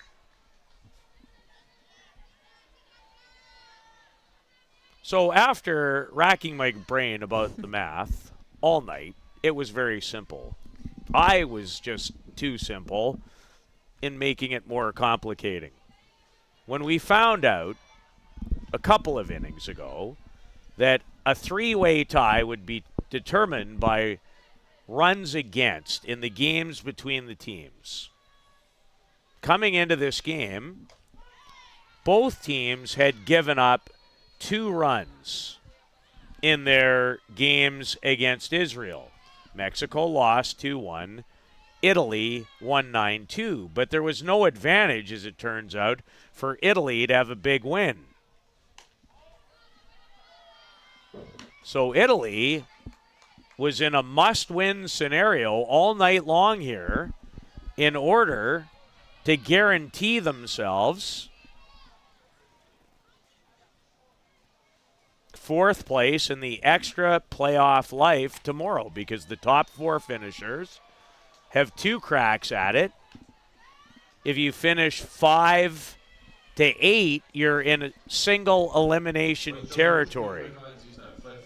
And right now, if this score holds up, Mexico, Japan, Canada, Triple Crown, Colorado in the winner's bracket.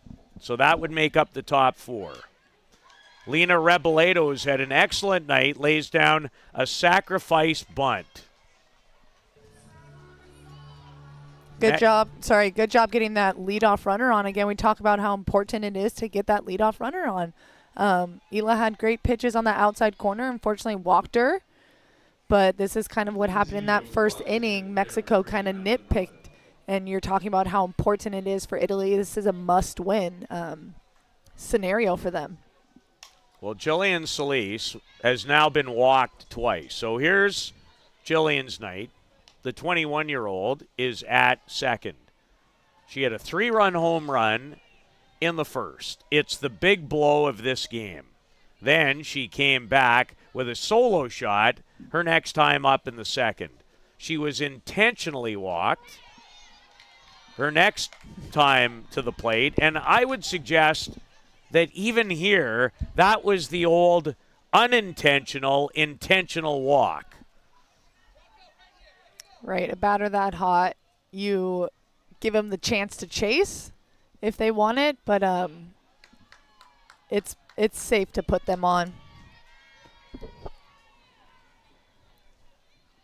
So she has had an incredible tournament, right up there with the likes of Kelsey Harshman, Danica Coffey of Triple Crown, Colorado, a couple of the Japanese top hitters. A lot of athletes doing well, and I think that's what makes a good tournament. It's so many athletes doing well that people are excited to come watch. It makes the games exciting. Well, it's been a very exciting day here, to be sure. Madeline Ruffin was not cheated on the swing, but Ilaria Kachamani has her 11th strikeout. And at least 3 going upstairs, which is great. It's, again, throwing the eyesight off of these Mexico hitters and in clutch situations, too.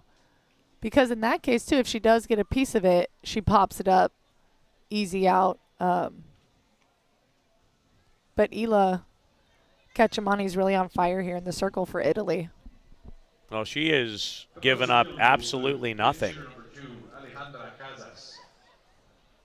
It reminds me of a really great time was the Olympic qualifier in Holland, where I believe we were playing Holland, actually, our rival, and our starting pitcher struggled a little bit, and Ela came in and shut them down. And it was really incredible to see how we worked as a team and how Ela stepped up to the plate after Greta Cicchetti, you know, kind of held us or kind of led us up to that point and just didn't really have the gas to go and gave the ball off, and Ela clutched up, and that's what this is reminding me of here, and it's really great to see her doing so well. Of course, being her teammate, former teammate, having some favoritism for a friend.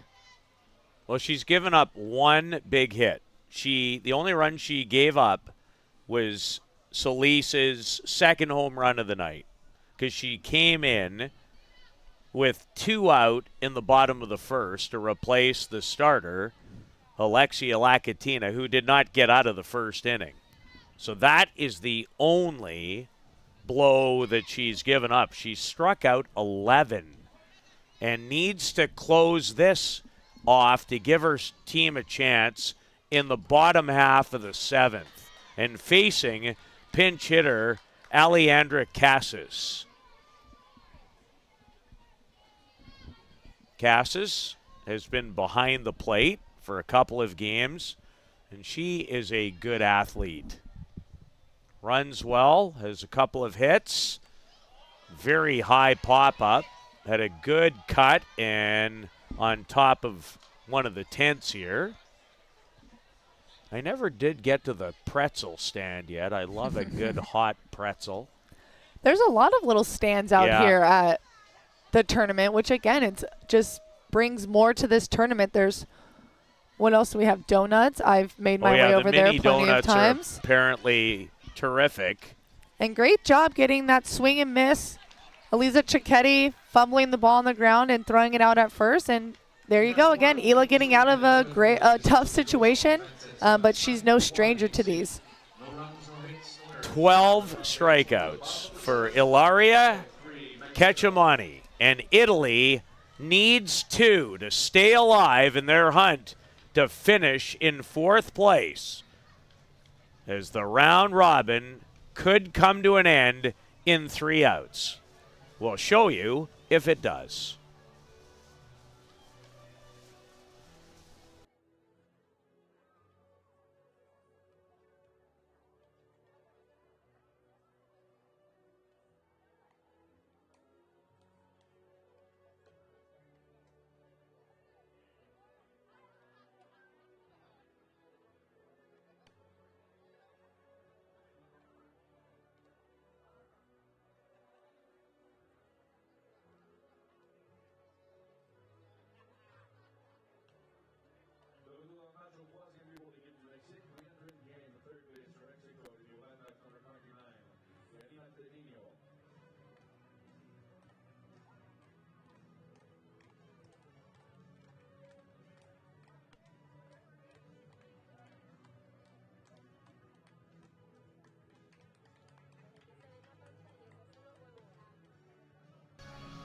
Batters 7, 8, and 9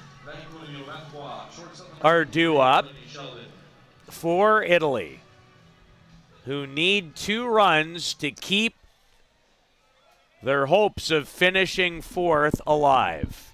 If they can't come up with 2, Mexico will run their record to 3 and 4.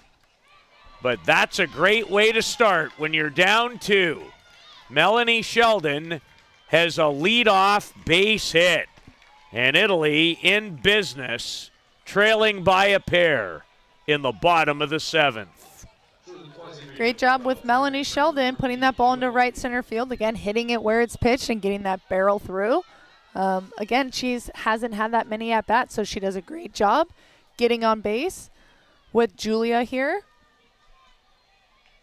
Julia Longi has a base hit tonight. She's 1 for 2. Facing University of Washington standout Lindsay Lopez, 21 years of age. Her 3rd appearance, and by far her best. And this is a tough lineup she's faced, but she's no stranger to that, certainly collegiately. And a good changeup. So if this score remains, Italy would finish 5th, Israel 6th, Australia 7th. Greece, who went 0-7, 8th. As Longy fouls it down the first base side. So Italy would play Greece, Israel, and Australia. That's in the bottom side of the bracket. In the top half, Japan, Mexico, Triple Crown, Colorado, Canada. Yeah, and I'm Italian, so you can't count them out just yet. They have the potential in this bottom of the 7th inning. You have Giulia Longhi, the captain, can place the ball really well. You have Julia Coots, as we call her, on deck. And then Marta Gasparotto, 3 great hitters in a row, Olympians.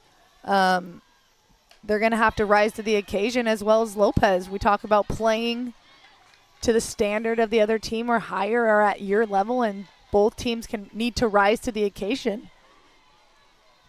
But Italy has the chance. They can come back here. Well, Sheldon provided the spark. The leadoff base hit for Melanie Sheldon. Change up, base hit. Don't go away. Clutch. Base hit on a changeup as she kept her hands back accordingly. Yep, and kind of has that check swing, and that's something that Julia works over and over, is just putting the ball in play. Kind of after contact doesn't really matter for this situation, and she's one of the best to do it and did it great at a time when she needed to. So now runners on first and second, no outs. This is a big situation. And a pinch hitter or a pinch runner, and hard to believe she wasn't in the lineup tonight. Alessandra Rotondo's had an excellent tournament. The majority of it for her has been played at second. The return of Sheldon has changed things up a little bit. She played earlier today against Australia in the outfield. So she's in for Longhi to run. And the Italian supporters didn't like that strike call. Julia Kutsoyanopoulos. With Julia up to bat, this is probably Italy's 3 fastest players. When she drops down a bunt, and the out made Estrada de Espinoza. So the tying run now in scoring position is Kutsoyanopoulos, gives herself up. That also tells you how critical this game really is. And we saw her drop a bunt earlier in the game, kind of maybe not feeling like her swing is the best right now, or she's not seeing the ball well. Gasparotto, has she tied the game? The strong throw bounces away from the catcher. Gasparotto going to third. She is safe. A huge base hit by Marta Gasparotto has tied this game at 5. In the past, Italy's had huge home run hitters, and they've kind of dialed it down to play 60 feet at a time as the motto. And we saw it here in this inning, tying the game up, doing well, putting the ball in a hole from all 3 of these hitters. And now we've got ourselves a 5-5 tied game with the winning run on third and someone that can very easily hit the ball past the third baseman or in any hole. So all of a sudden, Italy is 60 feet away from winning the game and completely changing their fate. That's why they play them all, as in innings. What an ending to the round robin. Will they try? Here comes Gasparotto. She is out. And for the first time I believe in the round robin, why wouldn't it conclude with an extra inning game? 2 runs on 3 hits, 1 error. Nobody left on base. Headed to extra innings, tied at 5. Great throw in from left field. What an ending. We have to the round robin. And we're about to go to extras with 4th place on the line. A quick break. It's 5-5, Italy and Mexico.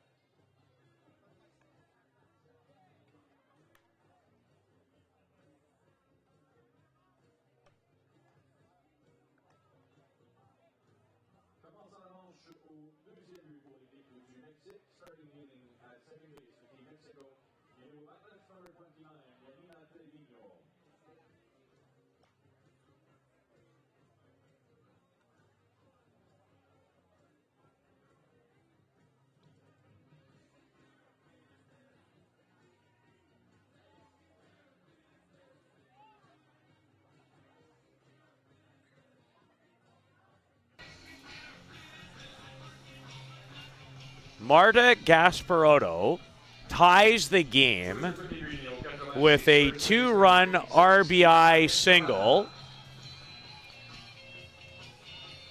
Laura Vigna lifts a ball to left field. Gasparotto tried to score on a relatively routine, shallow hit to left, and Lena Reboledo came up throwing and threw a dart. There could not have been a better throw for that situation. So Estrada lays down a bunt. If you are unfamiliar,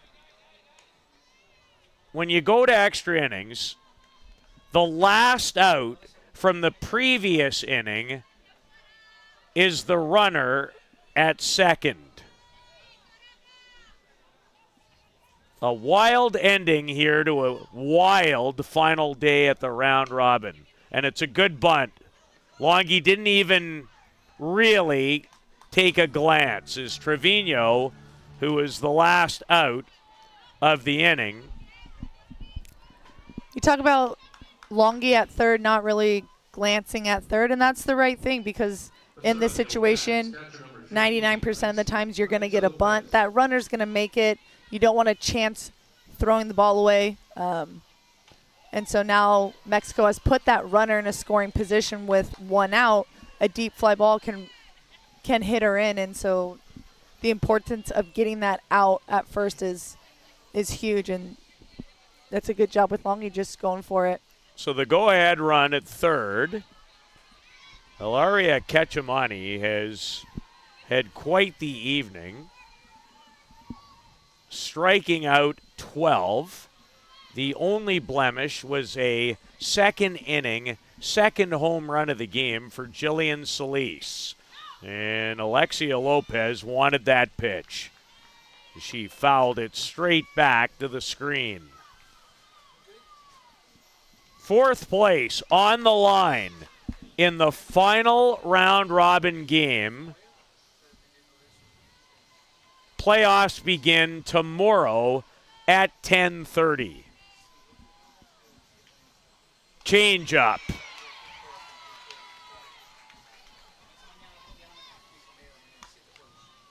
Two balls, 2 strikes. Trevino, the runner at third. Infield in. And another good cut by Alexia Lopez. And any ball in the infield, you are not letting that runner score, and that's the thing. If that run scores, that could be the end of the game, potentially. And so you're holding that runner at all costs, even if that kind of means giving up that out at first. So you see Italy in, like you said, Peter. And knowing the speed of the runner on third is important as well. If you have someone that's extremely fast, you're going to have to play a little closer, the middle infielder is going to have to take a step or two up than their normal depth. And so you really have to have the right positioning here in this extra inning runner on third situation. Change, and Lopez did well to fight it off and stay alive. And that's all you can do, I think, with Cacciamani's changeup is just foul it off, get it out of there, and wait for something that you're looking for and hopefully driving it into a hole. Here's the 2-2. And Lopez having herself a fine at-bat. She's 1 for 3 in the game.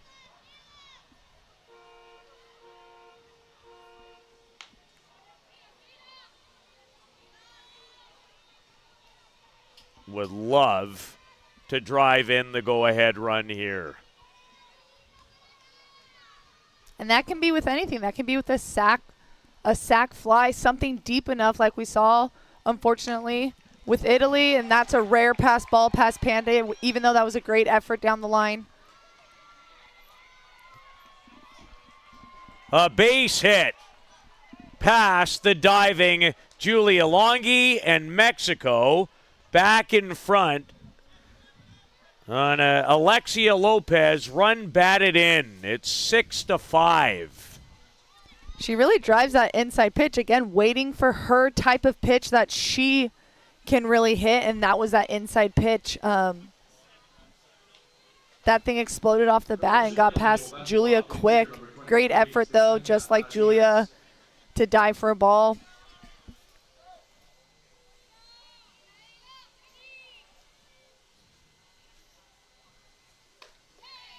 Big swing and a miss.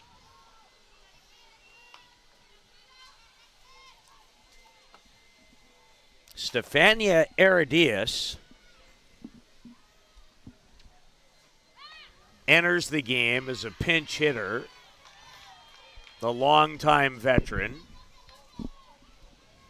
as always interesting things happening in the booth at times, including killing large, scary bugs, which almost brought me to my knees on the swing and the hit by Dave Hunter in our booth. And I will start breathing again anytime. Olympian matchup here. Hila goes up. We've seen it several times tonight. She's able to get that strike 3.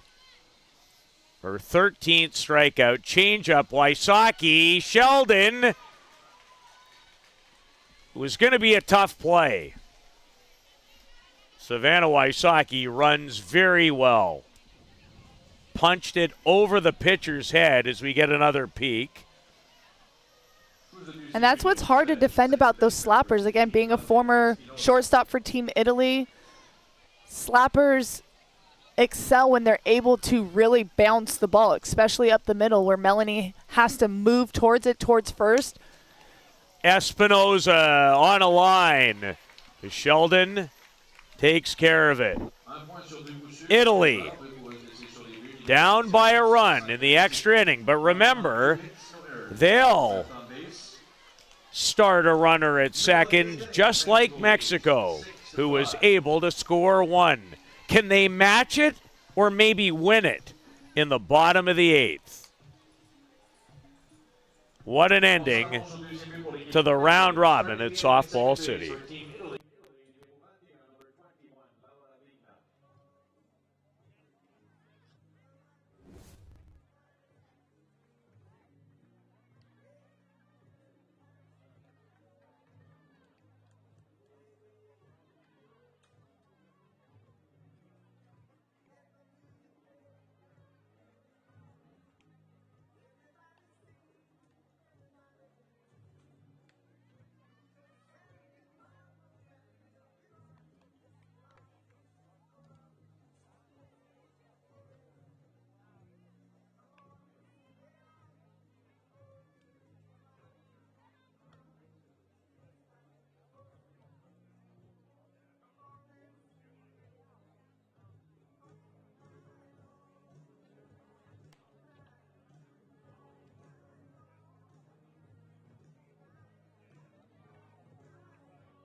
an RBI single in the top half of the inning as Mexico in front again, 6-5. Laura Vina starts as the last out.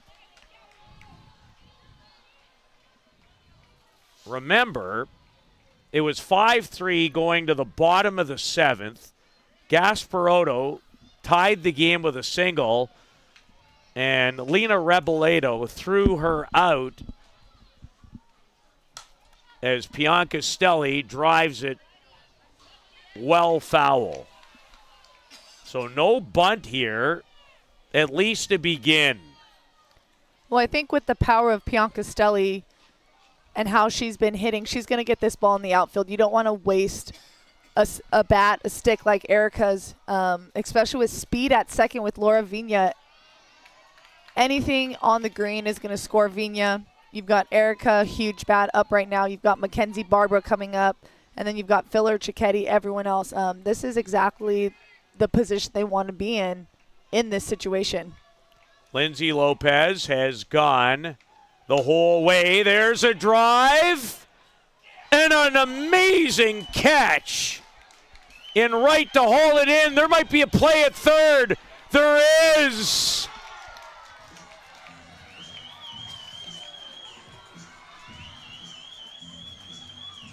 Erica Piancastelli does an absolute great job getting this down the line. Erica does that so well. Surprising catch, surprising great play. Again, that is what it takes. Savannah Wysocki with a terrific play and turned it into a double play.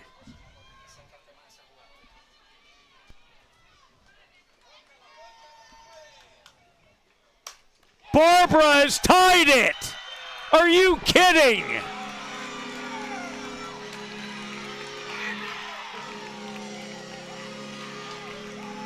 This is something else. So after the double play, Lopez leaves one in the middle, and Mackenzie Barbara, who's no stranger to going deep, hits a rocket out of here. That thing almost, if it didn't hit the second fence. But great job again with her being aggressive. We've seen a couple times where Lopez has left that first pitch fat in the middle, and I've been waiting for someone on Team Italy to clutch up on it, and it's been Mackenzie Barbara most of the time. And not to take anything away, that's an incredible job after a double play, but that's how important these running mistakes are, is that could have ended the game for Team Italy and clinched that fourth place position.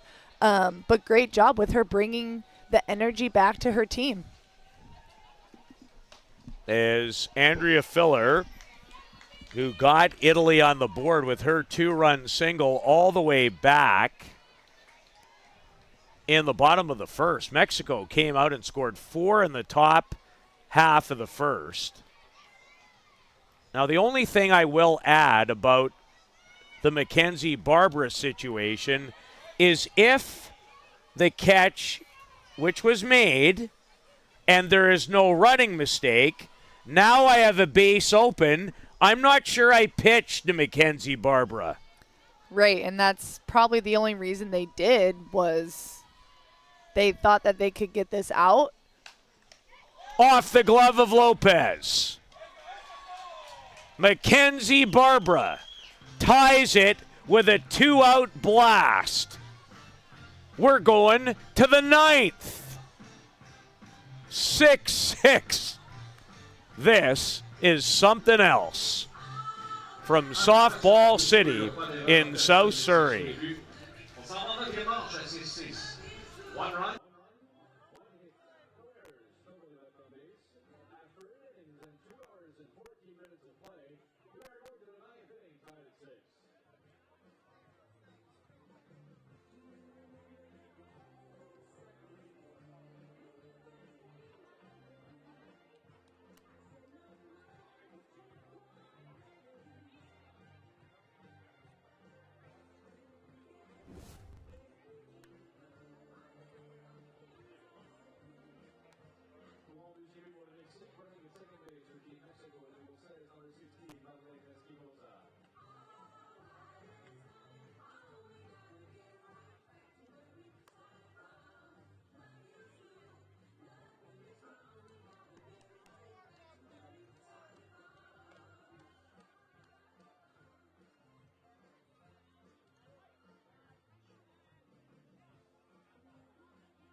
This park has everything, and I'm wondering if there's a cot somewhere.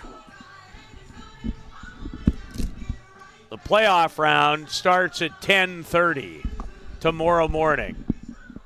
These two teams are hoping to play in that game. At least I understand if the schedule, which has the first place finisher against the fourth place finisher, the winner of this game finishes fourth.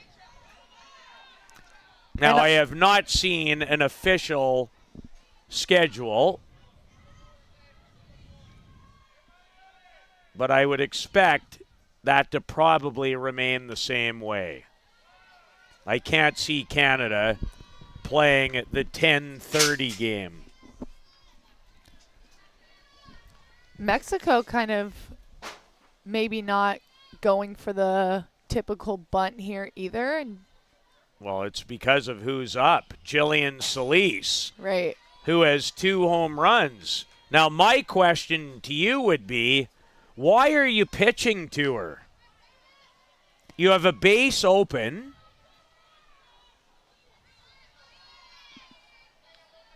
This is always my favorite part, is the strategy of these situations. And that's why this game is so great, whether there's so many different angles to see this at as a parent of the kid hitting or pitching or playing, or a fan or a former player or a coach.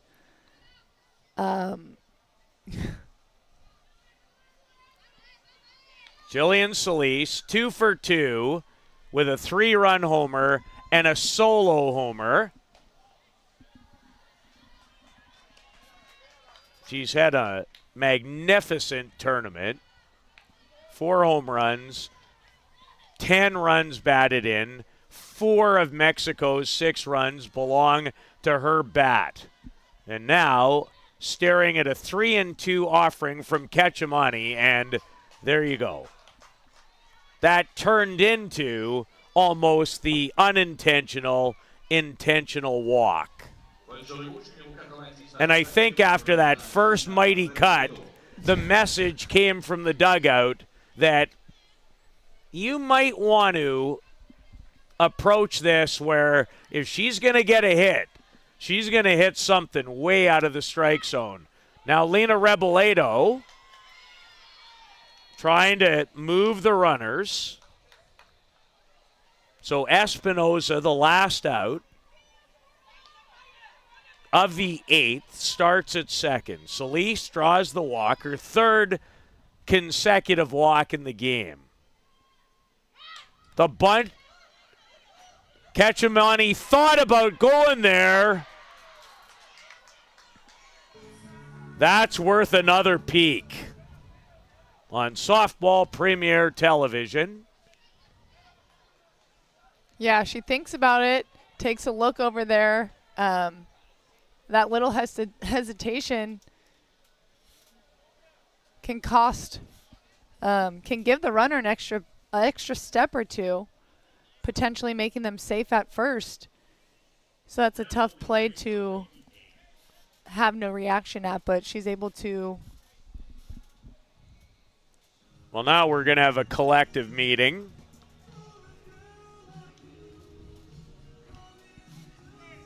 Little foreigner in the background. That never hurt anyone. Well, meetings everywhere. You've got a meeting. You've got a meeting. You've got a meeting. We don't have a meeting.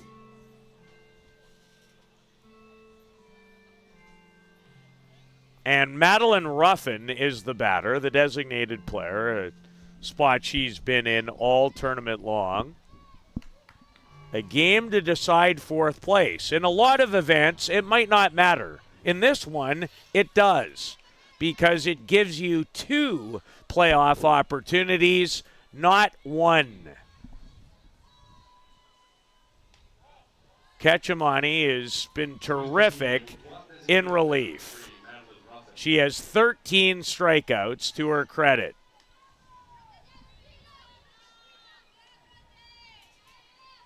Would you put this runner on to give you a force at home? Potentially, but that's also, you have the threat of scoring multiple runs if the ball does get through. Personally, I'm setting up a force. And they try a suicide squeeze that Ruffin isn't quite able to bunt into the field of play. I also know that for Mexico, Yanina Trevino is in the on-deck circle and has had a tough time. She's been pinch hit for already. And Ruffin with a good cut. And here is where you would love a strikeout or a pop-up in the infield. Great drama to end the round robin with lots on the line in a 6-6 ninth inning tie.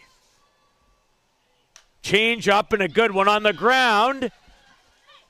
Gasparotto, the tag, and able to hold the runner. And that couldn't have gone any better for Team Italy. Yeah, she does a great job charging towards the runner and taking away any option that the runner on third has to take home, instead of turning around and flipping the ball to first base or running back and tagging first herself. So she does a good job charging that. Nearly a ball that got away. Give Alicia Cicchetti credit. She might have saved the go-ahead run. Nice play by the veteran catcher. 2 outs. Change up, popped in the air. Long run for Longy, and she won't be able to get there.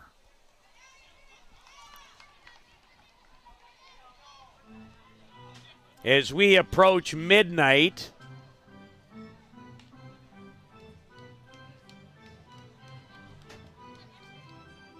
and 10:30 might not seem too late, right? It's not one of those 8 o'clock games, but everyone, all these players, their adrenaline's going to be pumping when they get back to their hotel or wherever they're staying. And so they're not going to be able to go to bed for a couple hours, taking away those hours kind of from that 8 o'clock game and still making it kind of a back-to-back game in the morning. Cacciamani. 1 ball, 2 strikes. Runners at second and third. Top of the 9th. To Trevino. Swings on and misses. Strikeout 14 for Ilaria Cacciamani. And now Italy can win it with a single run in the bottom of the 9th. Will they? You won't have to wait long to find out. The final game of the round robin at the Canada Cup.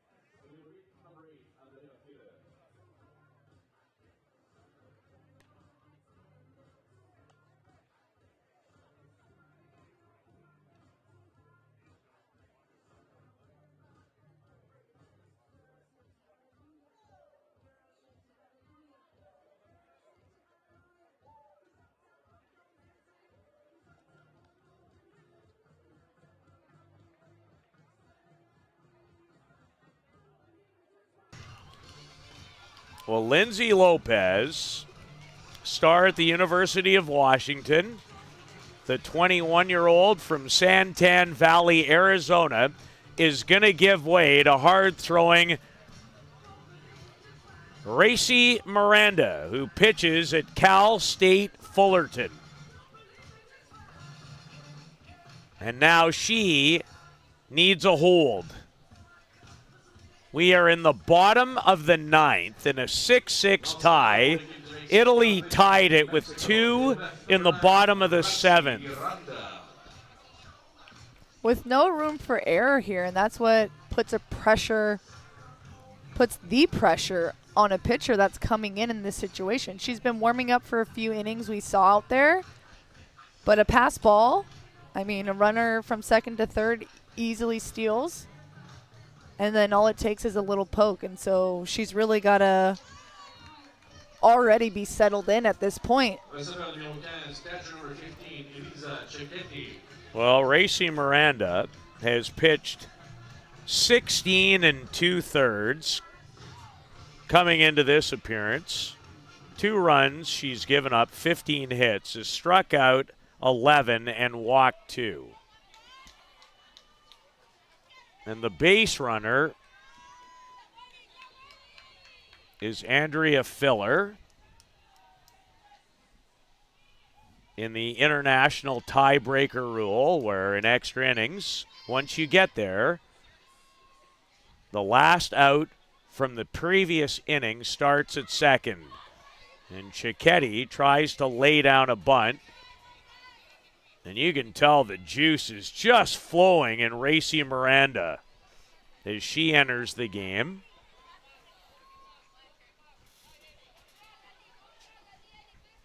Lindsay Lopez gave up 6 runs on 9 hits. Mexico did commit 1 error. Cicchetti, can she get it down?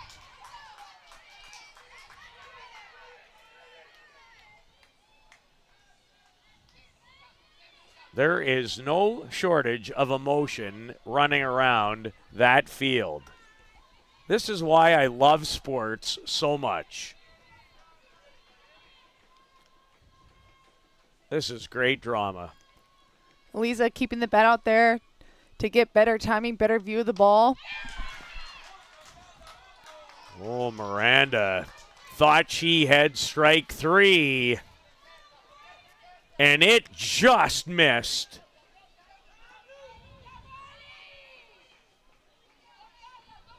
One ball, 2 strikes. Filler, the base runner, at second.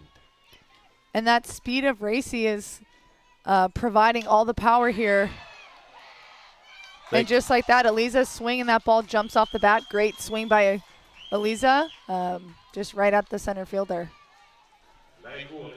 Elisa Reboledo makes the catch in straightaway center. And the batter is shortstop Melanie Sheldon. Now remember, in the bottom of the 8th, Mexico ended up with a fly to 9, throw to the cutoff, catch Laura Vigna at third with a double play. And the next batter, Mackenzie Barbara, tied it with a solo shot. And a great block by Lopez behind home plate to keep Filler over at second. That's a great job. And pitchers have to be careful not to overpitch. We can see Racy's pumped. She's fired up. Her team's firing her up here. Again, it could be easy to get 2 into this game and overpitch. Sheldon takes a strike, 2 balls and 1 strike to Melanie Sheldon. She hails from the Milan area.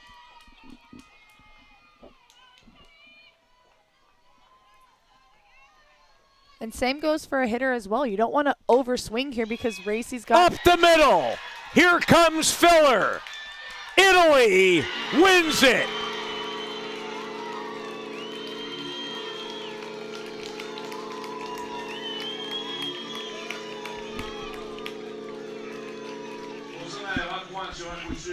Game-winning base hit. 7-6 in 9. And if we can, let's provide another peek.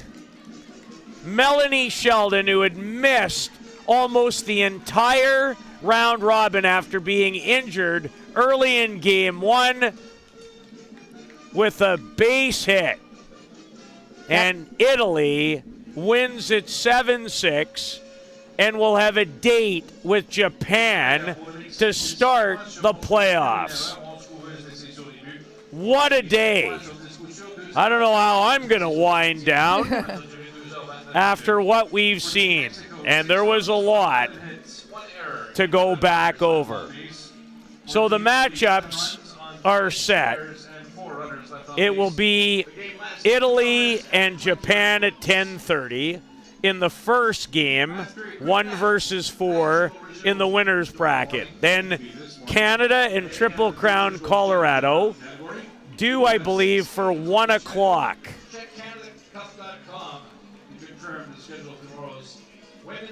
But they're still completely putting the schedule together. So check the website, Canada Cup, to finalize. That's what I'll be doing before I go to bed. Melanie Sheldon. That's why it's key to have Melanie in the lineup. Italy would not quit, and they finish 4th. Mexico ends up at 2-5. They finish 6th and will play Israel tomorrow afternoon. So long for a few hours. We'll be back with you tomorrow at 10:30. Good night, everyone, from Softball City. For the latest in softball innovation, the website where you can experience the best tournaments in the Americas. Live games, news, tournaments, and much, much more. The best quality live softball, on demand so you can watch when you want. Become a premier member now